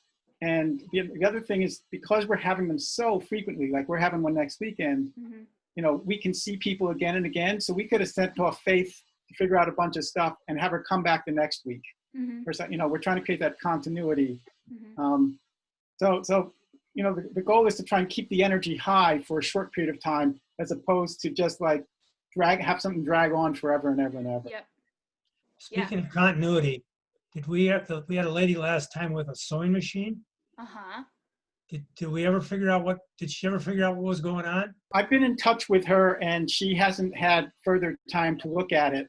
Since then, I've found some documentation that basically says, even though those Singer sewing machines say they're heavy duty, they're really junk, like a lot of power sewing machines. Really? Oh, wow. The good thing would be one of you guys had exactly the same sewing machine. So if you do some sort of contactless exchange where he could get like an opportunity to like be hands-on on her machine. But I know that's above and beyond the Paul, but that's what we're working on here, is trying to figure out how to bridge the real world and the virtual world across the planet. So when we have something broken in West Sussex, UK, we actually know of a Fix-It coach in West Sussex, UK, who, if we can't fix it virtually, would actually be able to do some hands-on repair on it. And we did that with the sewing machine at the last one. Cool. Yeah. So Faith, I see you're back. Yes, I am working on, I'm just listening and working on. Well, I tell you what, we can keep talking. And when you finish doing all of that, let us know. And well, in fact, you could, grease it all up, put it together, turn it on, see if you feel vacuum. And then if you feel confident, put some water on the floor and see if it works. And we can keep chatting while you work. Okay. Peter, one of our viewers is interested in attending the virtual Fix-It Clinic next weekend. Could you include the link in the chat? Thanks. Christian, are we expecting anybody else today? Yeah, 3 more people. But I always tell people to log on between noon and 2. And so if there's nobody at 2 o'clock, then I think we can just call it good. Oh, yeah. Don't do that, Kristen. I mean, we're here to help them, okay? Yeah. They need to be on time, early even, okay? Totally. Basically, that speaks to their level of commitment to the whole process. If they're going to be like, oh, no, I'm going to go to lunch or barbecue or something, Right. Yeah, I mean, I figure we usually need about an hour or half an hour just to kind of work through what's wrong with the item. And if they can't sign on by 2 o'clock, then I want to be respectful of everybody's time. What are the items that we're waiting on still? Oh, I will tell you. We are waiting on a leaf vacuum. One woman has, she wanted help with the water dispenser on her fridge door. And then the clock, the Crosley radio, excuse me. Oh, okay. What about the one with leaking gasoline there? Yeah, that's the leaf one. Yeah. That's a fire truck went by my house. Hope it wasn't them. What's leaking gasoline? It was a leaf vacuum. Here, I think I shared this spreadsheet with you, Tom. I tried to get in and it said I had to have permission. Oh. And so Okay. I wasn't able to open it. I did send a link asking for permission, but. And I think I granted it to you. Oh, okay. Yesterday, Well, but that's okay. So okay. it's an Craftsman lawn leaf vacuum made in 1993, and they have a leaking gas tank. It's probably a mold. There's actually a hole in the gas tank. Yeah. So it's a molded plastic part, probably. Yeah. And, well, I Yeah, say. sounds like a Gorilla Tape fix to me. Yeah. I would say, now here's what I would. The new gas tank. Anything else is risking fires and burns and stuff like that. That's getting into the. We sure we want to say anything other than complete replace the gas tank. Yeah, replace it. That's just a little too risky in my view to try and band-aid that, something like that. Now you say that, but you know us guys as fixers, we kind of figure out, know what's going on, and so things like that, we say, yeah, okay, I can do it safely, because actually I did that with my snowblower. It had a nylon tank and the seam opened up, and so I just got out my hot plastic welder and heated it up, welded her back, and it's working good. But I would never do that for a customer. Yeah. I assume you emptied the tank. Oh, was I supposed to do that? Anybody who's ever been deposed would lean against doing something other than that. Oh, I know. I've been deposed several times, and I know it's not that much fun, is it? Was it deposition? Put the link in for the Intergalactic Fix-It Clinics in the chat. You're all welcome. Intergalactic? Clinic junkie, and you can't get enough of these. You're welcome. Just come and work. You don't have to actually help fix anything. Hey, Peter, am I understanding right? Are you the father of Fix-It Clinics? Did you start the movement? Yeah, look, I came out for Nancy Lowe's very first Hennepin County Fix-It Clinic. What? Wait a minute. You were in Hennepin County? To Minnesota on our own dime to help her roll them out. Well, wait. Oh, wow. So, because you're in California, right? Yeah, but I kind of call this little corner of the galaxy my home. Okay. Well, yeah, I know. But so when you say you came to Hennepin County with Nancy and rolled it out, that was the beginning of Fix-It Clinics? That was the beginning of Fix-It Clinics for you guys from Minneapolis. Oh, okay. But so again, though, did you come up with the idea of Fix-It Clinics and you? Well, originality is the art of concealing your sources. But I mean, if I start tracing all these Fix-It Clinics back, I'm going to end up at you. Fix-It Clinic #1 was held at UC Berkeley's Albany Village Community Center on December 1st, 2009. Wow. Fantastic. They're not that old. No, that's great, Peter. That's, wow. Someplace I saw that where it's like, like you started it or something. It's like, no, really? You mean the guy that's on these phone calls? It's a hobby that's gotten way out of control. No, but you know what? You brought a lot of joy to a lot of people. Yes. Both us strange fixers who like to do this kind of stuff, and the people who want to get their things fixed. And it's a great place to meet people. I mean, you just have some super conversations as you're working with somebody, fixing things. It's great. Really enjoy it. Thank you. Okay, so here's the challenge. Okay, and we can talk. We'll help Faith there in a second. But the goal is like. These virtual Fix-It Clinics, you guys are the audience, not Faith. She's telling us it works. What? Okay, you got it? Yes, I did. Yay! Yeah. So I put the Vaseline around all of the gaskets on top of the recovery tank and put water on the floor, and it vacuumed it all up. Woohoo! Yeah. Who knew, huh? Who knew Vaseline could do something like that? But I guess somebody else suggested then some silicone grease, so that would be the next alternative that might be better. I mean, I don't know, but as long as this works, use it. If it quits working, put more Vaseline on. Right, or I could just replace the O-rings too. Yeah, that's what I would recommend. Yeah. Well, that would that's be no fun. More price those O-rings first. If you're only using it twice a year, maybe the Vaseline's good enough. Exactly. And, it's possible that the crack we saw in the O-ring is really where the issue is, and now you sealed that. Who knows where it, well, I guess you did see some leaking on the tank too, so the lid probably did leak. But fantastic. So there you go, Faith. Before I get a new O-ring, I would pull out the existing O-ring, grease it up with silicone, put it back in. That might just, be good enough. Yep. Oh, okay. Well, Well, thank you signing so on today. much. Yeah, we're glad to help. And you know what? It was neat meeting you. And, it's good to see how handy you are with tools and willing to try things. And remember, Faith, like with Spider-Man, Uncle Ben, with great power comes great responsibility. So you can come back to events and be a fix-it coach yourself and help other people. If we ever get another of these steam vacuums, we're coming after you. Yeah. Okay. Yeah. Yeah, I'm known as the handy woman. I can the tell. Resident handy woman. Perfect. And I can relate to that completely because, around my neighborhood, I'm I'm the fix-it guy. All the neighbors call, and and then the word gets spread. But it's fun. I enjoy doing it. It's neat just doing the process. People want to pay me, but it's like, no, I just like doing it. It's a hobby. Well, my motivation here was that I'm a recycler. Good. And I do my organics, and I've reduced the amount of waste that goes to the garbage dumps. Mm-hmm. So, and this was a big piece.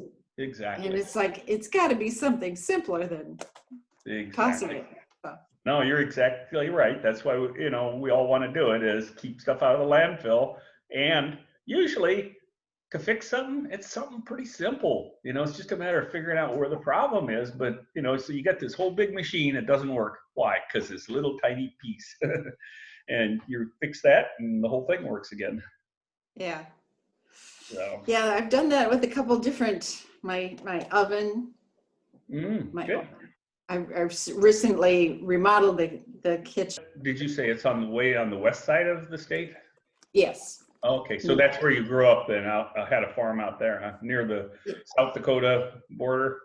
Well, it was Montevideo, Maynard, Granite Falls area. Oh, Granite Falls. Oh, yeah.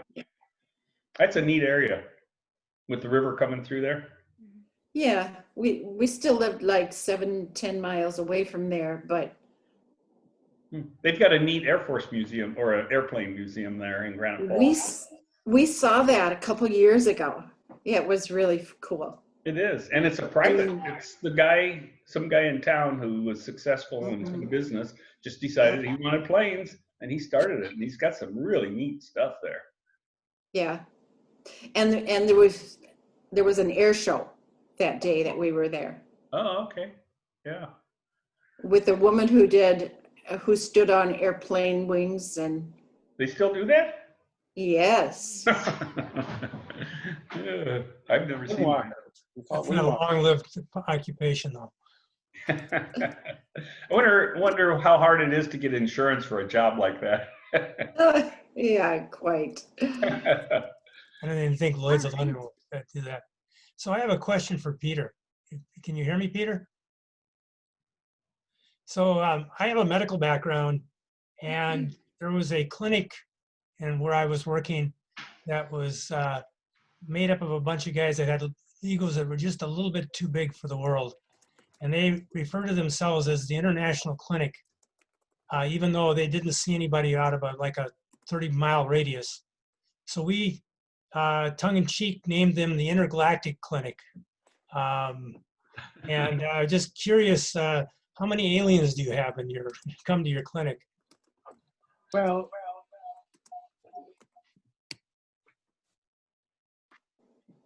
None, okay. Oh. He's working on getting one to come in. While Peter's working on that, we have our broken radio gal is ready to go. All right. So this is Anne. Hi, Anne.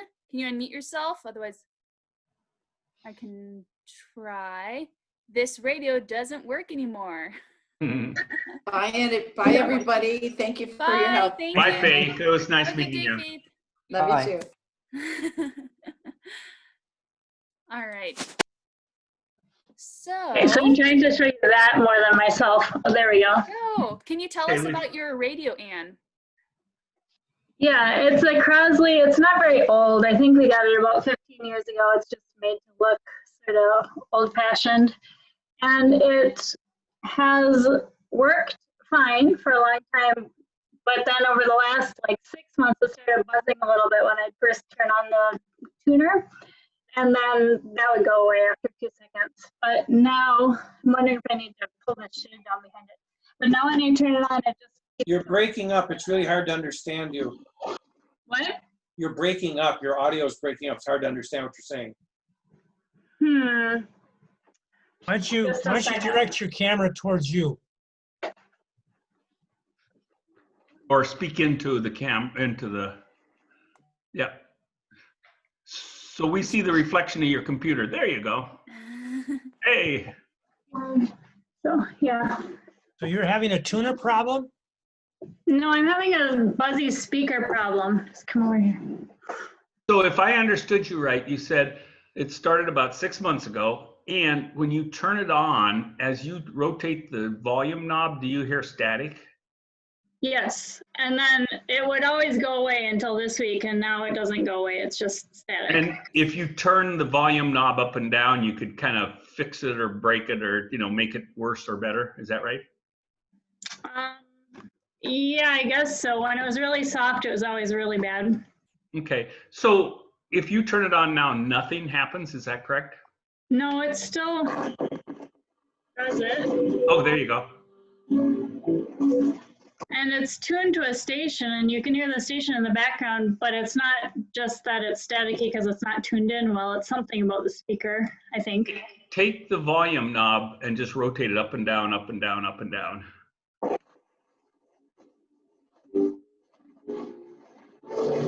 Yeah, it's actually a volume switch. So turn it. Speaker's fine. Turn it up and then leave it a little bit, then turn it down. In other words, so we can hear what it sounds like as, you know, in other words, don't quickly turn it.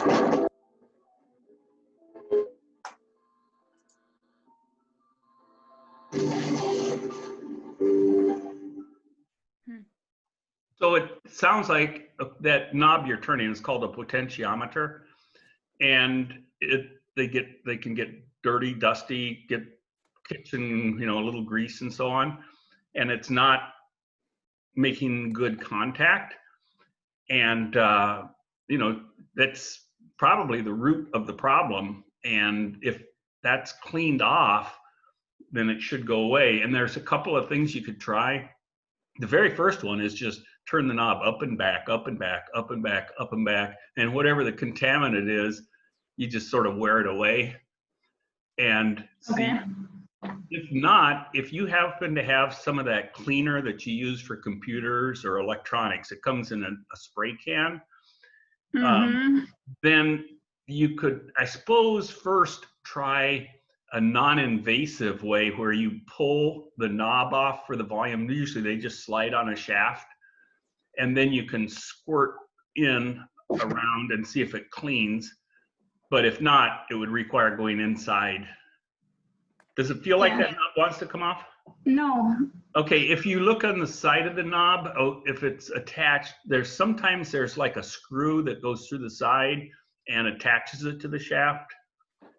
If you rotate the knob around and look, you see a little hole there on it? I don't see one, but maybe it's just tight. How old did you say this radio is? About 15. It's actually, I like it's from 2005. So Yeah. that's exactly right. Yeah, I found the model number. It's cool. It's got kind of a retro modern styling. It's neat. Yeah, you know, those potentiometers, those are now screen printed. They don't really make them like they used to. It used to be wire wound, and you had a piece of copper that went across, or a carbon that went across. But now it's just a screen printed chunk of resistance material, which can wear off. Yeah, exactly. So it might be more of a case of replacing the volume knob rather than trying to clean it. But I know what you're saying. Yeah, the old ones I used to play with as a kid, you could do that. But then you start taking some of the newer ones apart. And I actually used to work at a company where we did that. You know, they screen printed the volume. Oh, wow. Oh, wow. Yeah. So in other words, it sounds like there's concurrence that most likely it's a volume knob. It's not electronics. It's not the speaker. Yeah, it's Let's just make sure she understands it's not the knob she sees on the outside. It's what's inside the radio. right, right. Yeah, and that probably is going to require opening the radio and soldering and unsoldering. Am I correct? Yeah, there'll be 3 wires on it in all likelihood. I don't know how to get to it. Well, you have to start taking it apart and look. So are you willing to dig into it? Yeah. Oh, so, I mean, if you are, I guess we could walk through the process of trying to open the radio where you could then. Do I want to go from this side? Wait, guys, we're overthinking this, in my opinion. Let's just see if we can clean her knob. It's very simple. Kristen, like, here's an example. Like, basically, you just want to work that, unplug it, work the knob like crazy. Okay. If that doesn't work, pull off the knob. Well, she's not watching. I don't think I can pull off the knob. Well, yeah, I'm afraid that you might break it if you try to pull off the knob. But they usually do come straight out like this one does. Yeah. Okay. Yeah, you guys, anybody at home that works on cars? Do you have 91% isopropyl alcohol? There you go. You have drugstore alcohol in the bathroom, 91%? Probably. So if you have some of that in an eyedropper, if we just sort of saturate the area around that knob, that if just working this thing like crazy doesn't clean it up, there's an excellent chance that some 91% isopropyl alcohol will do the trick. That's an excellent idea. That's an excellent idea. And the alcohol, you really don't have to worry about it because, I mean, it evaporates, it goes away. Right. So you can kind of squirt it in there and it won't hurt anything. There's a few plastics that might be sensitive, but generally not. So, I mean, it's not like you can really hurt anything. So that's a real good idea. Okay. You can get the knob off. That will help a lot in terms of being able to get it where the alcohol where it needs to get to clean the contact. So, but the first thing is just turn it back and forth a lot with the power, you know, so it's not obnoxious, you know, pull out the plug. So, you know, just turn that volume knob like crazy. And what you're doing. I'm trying it right now. So the way that works is when you turn the knob, there's a little finger made out of copper and it moves and it slides along another surface. And what it's doing is changing resistance. It's picking up different points on there. But what happens is between that little copper finger and where it contacts, that's where you get some debris. And so it never makes really good contact. And so by turning it a lot, just the friction, you can get rid of it, but alcohol would dissolve it if it can get in there. Yeah. What's the face of your radio made out of? Is that plastic or is that glass? I think it's glass. Okay, so then we have less of a worry even. Mm-hmm. Yeah. Yeah. It's got to be 91% alcohol or better. Don't use the 70% or the 50% rubbing alcohol. You know, just because it has too much water. Yeah, exactly. And the other thing that works is carburetor cleaner. Mm-hmm. And she's got some of that, right? Probably not. Who knows what's in the basement? Maybe. So, I'm sorry. Remind me of your name again. I'll get that. Anne. Anne. Okay, Anne. Would you mind taking the radio and holding it up close to the camera and then kind of tilt it so that we can actually see as much possible as behind the knob? So we see like shaft and how it goes in the radio and a little bit of. Okay, so yep, not much clearance. Oops. So it's this knob. Yeah. I don't see any screw. No, don't see a screw on there. They probably pull off. You probably just have to pull a little harder than.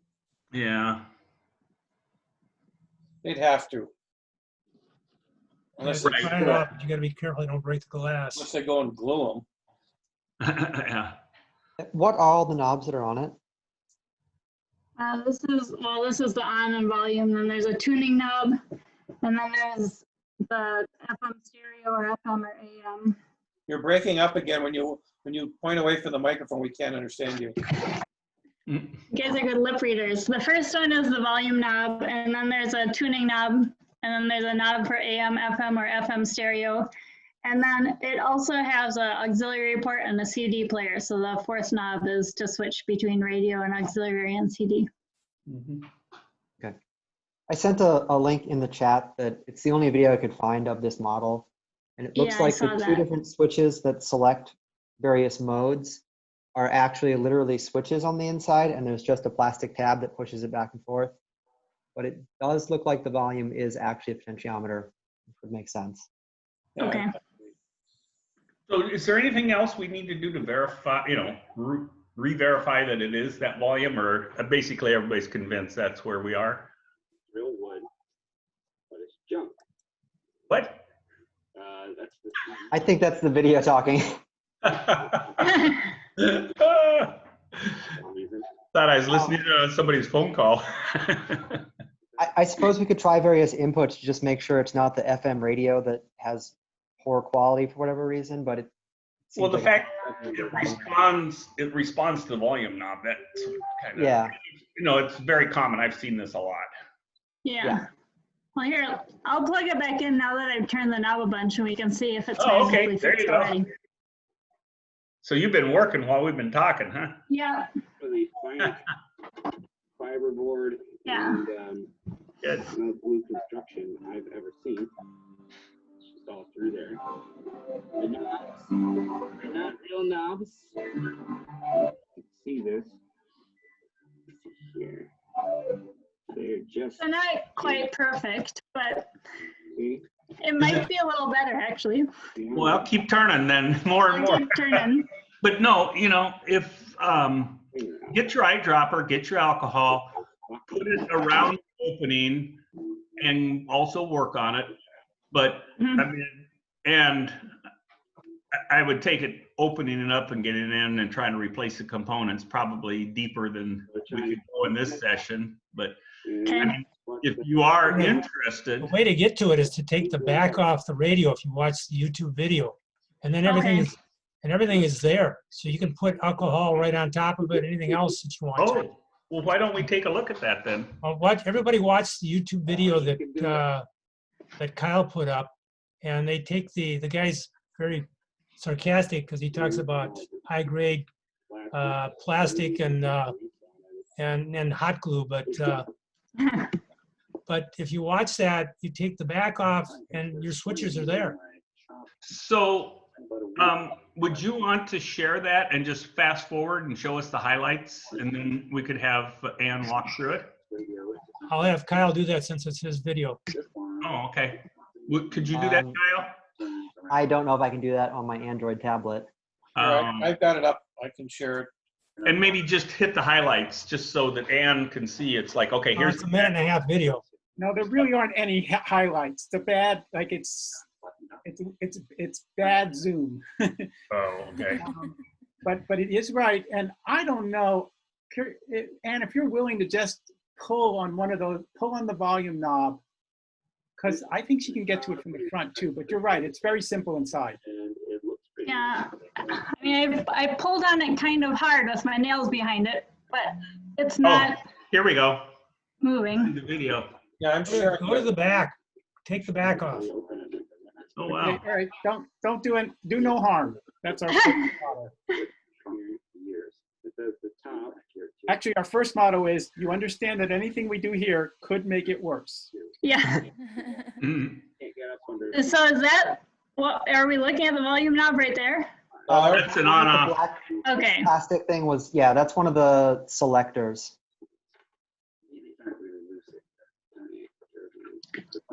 I believe that's the volume knob. Oh, okay. Yeah, the volume knob looks like it's the one that's closest to those the two yellow wires.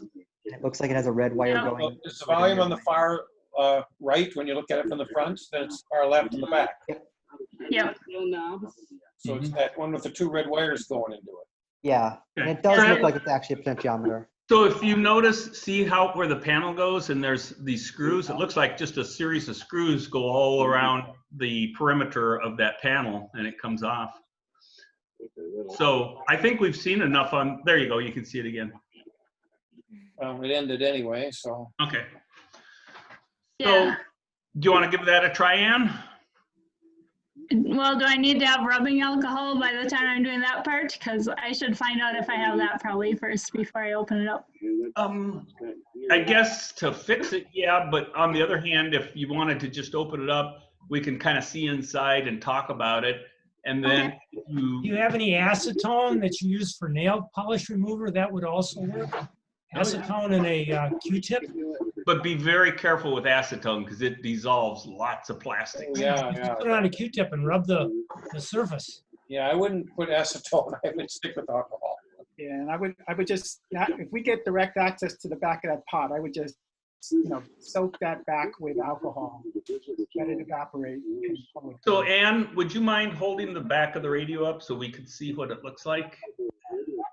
Particularly the Majestic radios, and I'm going to take on a little trip. I can't save my video, so I don't know what. Oh, there we go. Okay, so it looks like there's 1, 2, 3 screws across the top, and then there's some going probably down the side and across the bottom.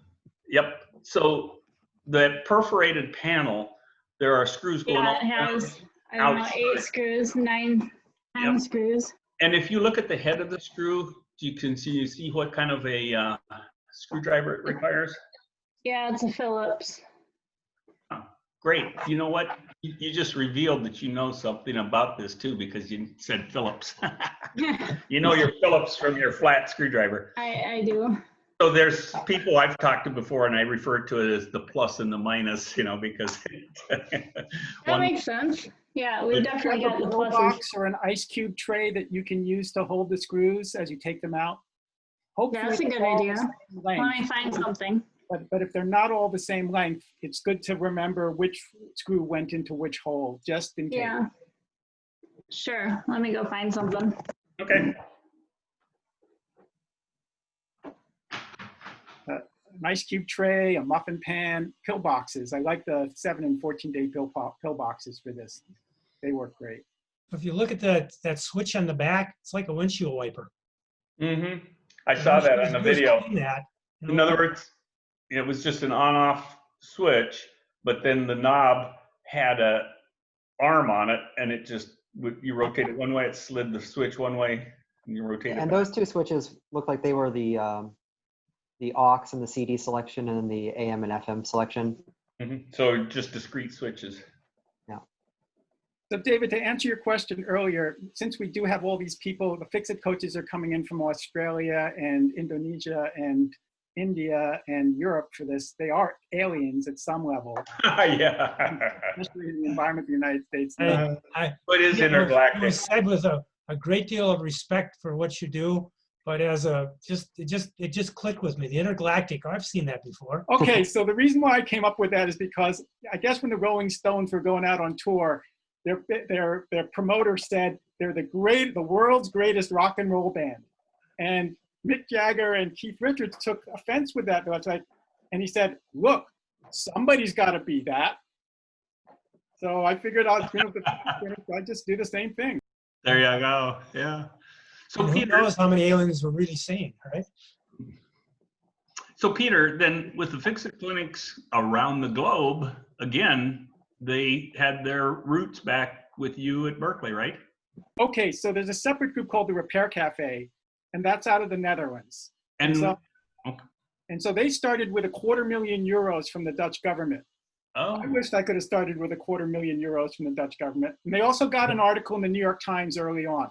So that combination kind of put them on the map in terms of, I'm friends with Martine Postma, the founder of Repair Cafe, and we're kind of both, kind of in parallel, but the big difference is Fix-It Clinic really wants to teach people how to fix, whereas Repair Cafe, they'll fix it for you. Mm. So I've been always about sort of conveying, pushing out these skills, broadening the ethos of repair in the civilization. Everybody who comes to a Fix-It clinic should be a potential Fix-It coach, essentially going forward. So, okay. Well, that explains also why I've heard that term Fix-It Cafe when we've been on the international calls, and it's like, well, that's kind of interesting. I'm okay. So the nice thing about this format is it forces the issue. You can't fix it for them. They have to be able to fix it for themselves, right? That's true. Yeah. So this format falls naturally into the Fix-It clinic model as opposed to the repair cafe model. Yeah, yeah, it definitely requires different skills in repairing this way. It's more about the communication and trying to get across what you're trying to, communicate, but also takes, depends on much higher skills from the people coming in too, that they have to do it all. So that's been one of the big hypotheses of these virtual events is, as opposed to the people who come in who are all thumbs and want you to fix it for them, can you market to and get the people who are actually, activated enough that they might be interested and compelled to try and motivated to try and fix it on their own? Right. Well, and yeah, the fact that they know it's a virtual clinic, they have to realize they've got to do it. So a lot of people self-select out because it's like, I just can't, I can't do it myself. So that, I guess, because it is virtual, it does help select. Oh, there you go. Hey, look, you're inside. So you want to? Again, it's hard to see it. So the computer point. We can't understand you when you talk away from the microphone. Yeah. So it's good we can see it. Me or the radio. So I think I see the area that we're talking about. Yep. It doesn't if you look, move at all when you turn the knob, but I assume it's because all the moving is going on inside of that capacitor. Yeah. So at least you see the device where the knob attaches, and that would be, it's called a potentiometer.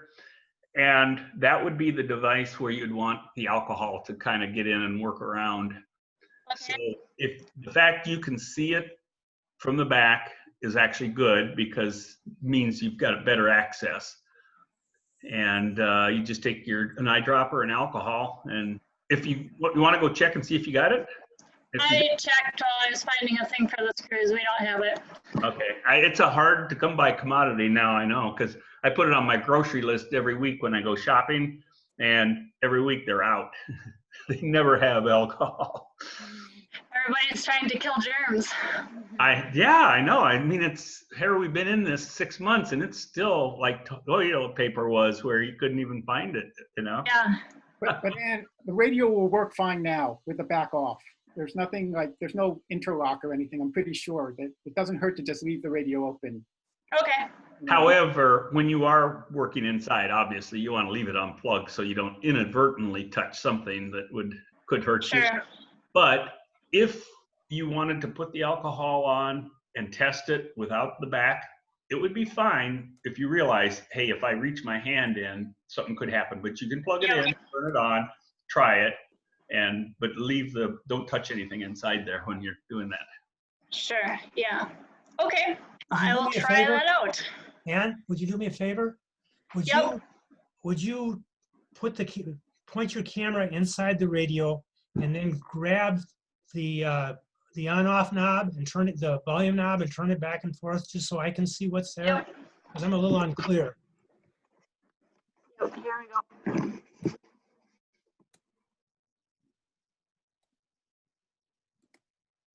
I can't see what you're seeing there. Oh, you know what? This panel came off the bottom, didn't it? Not the back? No, it's the back. Oh, well, the board is in at a different angle than I thought it would be. I think it's because I'm holding the computer up. Just got to get the camera down further. There's another board there. You gotta just tip the radio up. Oh, I see. Oh, there's two boards. Yeah, that board's for the CD player. Okay, gotcha. Now it looks familiar. Yep. And so over in the far left lower corner should be the potentiometer. If there's any way you could get more light in there or closer or more in focus, then we would be able to see that in more detail. Yeah, I don't think it's going to happen. Hang on. Oh. Well, now you're just going to see my phone. Yeah. Keep moving it around. Okay. So usually a potentiometer, what it looks like, it's made out, there's something, you know, you can call it a can. It's made out of metal, and it's a little metal cup. And then there should be like 3 prongs coming out on one side, and there should be wires attached to those 3 little prongs. And then if you could see the front of it, usually it's like a brown, cardboardy, hard, shiny material that the shaft comes out through. Does that look at all like what I'm describing? You're so aged. They haven't made potentiometers like that in 30 years. Yeah, they're all carbon. It's all screen printed carbon. No. This one's got a plastic casing, and it's like a square one. This is kind of like an intermediate between what Pat's talking about and what you're talking about. Yeah, it has a cylinder, but then it has a little black plastic rectangle in the back, and there are 3 prongs poking out of that black plastic part, but just 2 wires attached to 2 prongs. 1 prong has nothing. And if you turn the knob, do you see anything, or doesn't it give you anything? I can't see anything when I turn it. Okay. Now remind me, does this include the on-off or not? I take it as. Yes. Okay, so it clicks to turn it on, and as you continue to turn, it turns the volume up. Right. It's a double function. Yeah. And does it have a mechanical click when you turn it on and off? Yes. Okay. Yeah, So the so switch even is now when built it's into not the plugged back. in, it clicks. Switch is built into the back of it.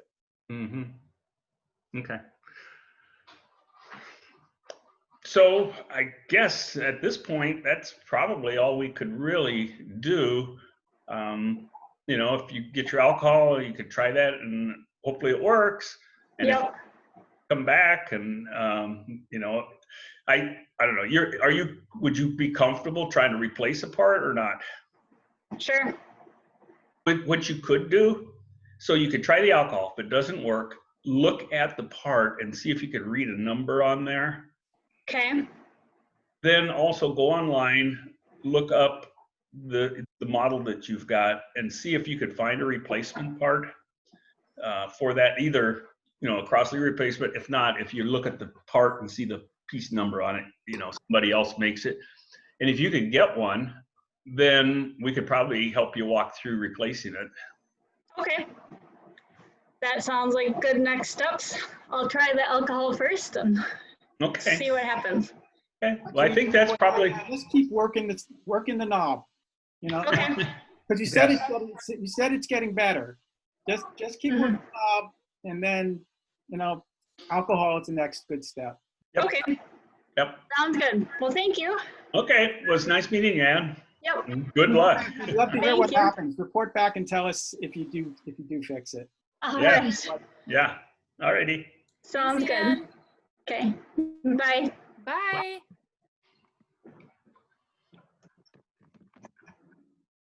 All right. That was everybody, I think. I mean, we're still waiting on the other 2, but at this point, I think we It's can after assume that 2. nobody's coming. So, do you guys have any feedback for me for future events? So I heard maybe instead of saying sign on from noon to 3, maybe just sign on at noon. Anything else? If you have enough fixers, you know, you could do it. I mean, because it works well with Peter, where they review it, you decide you want to work with these people, boom, you go to a breakout room, and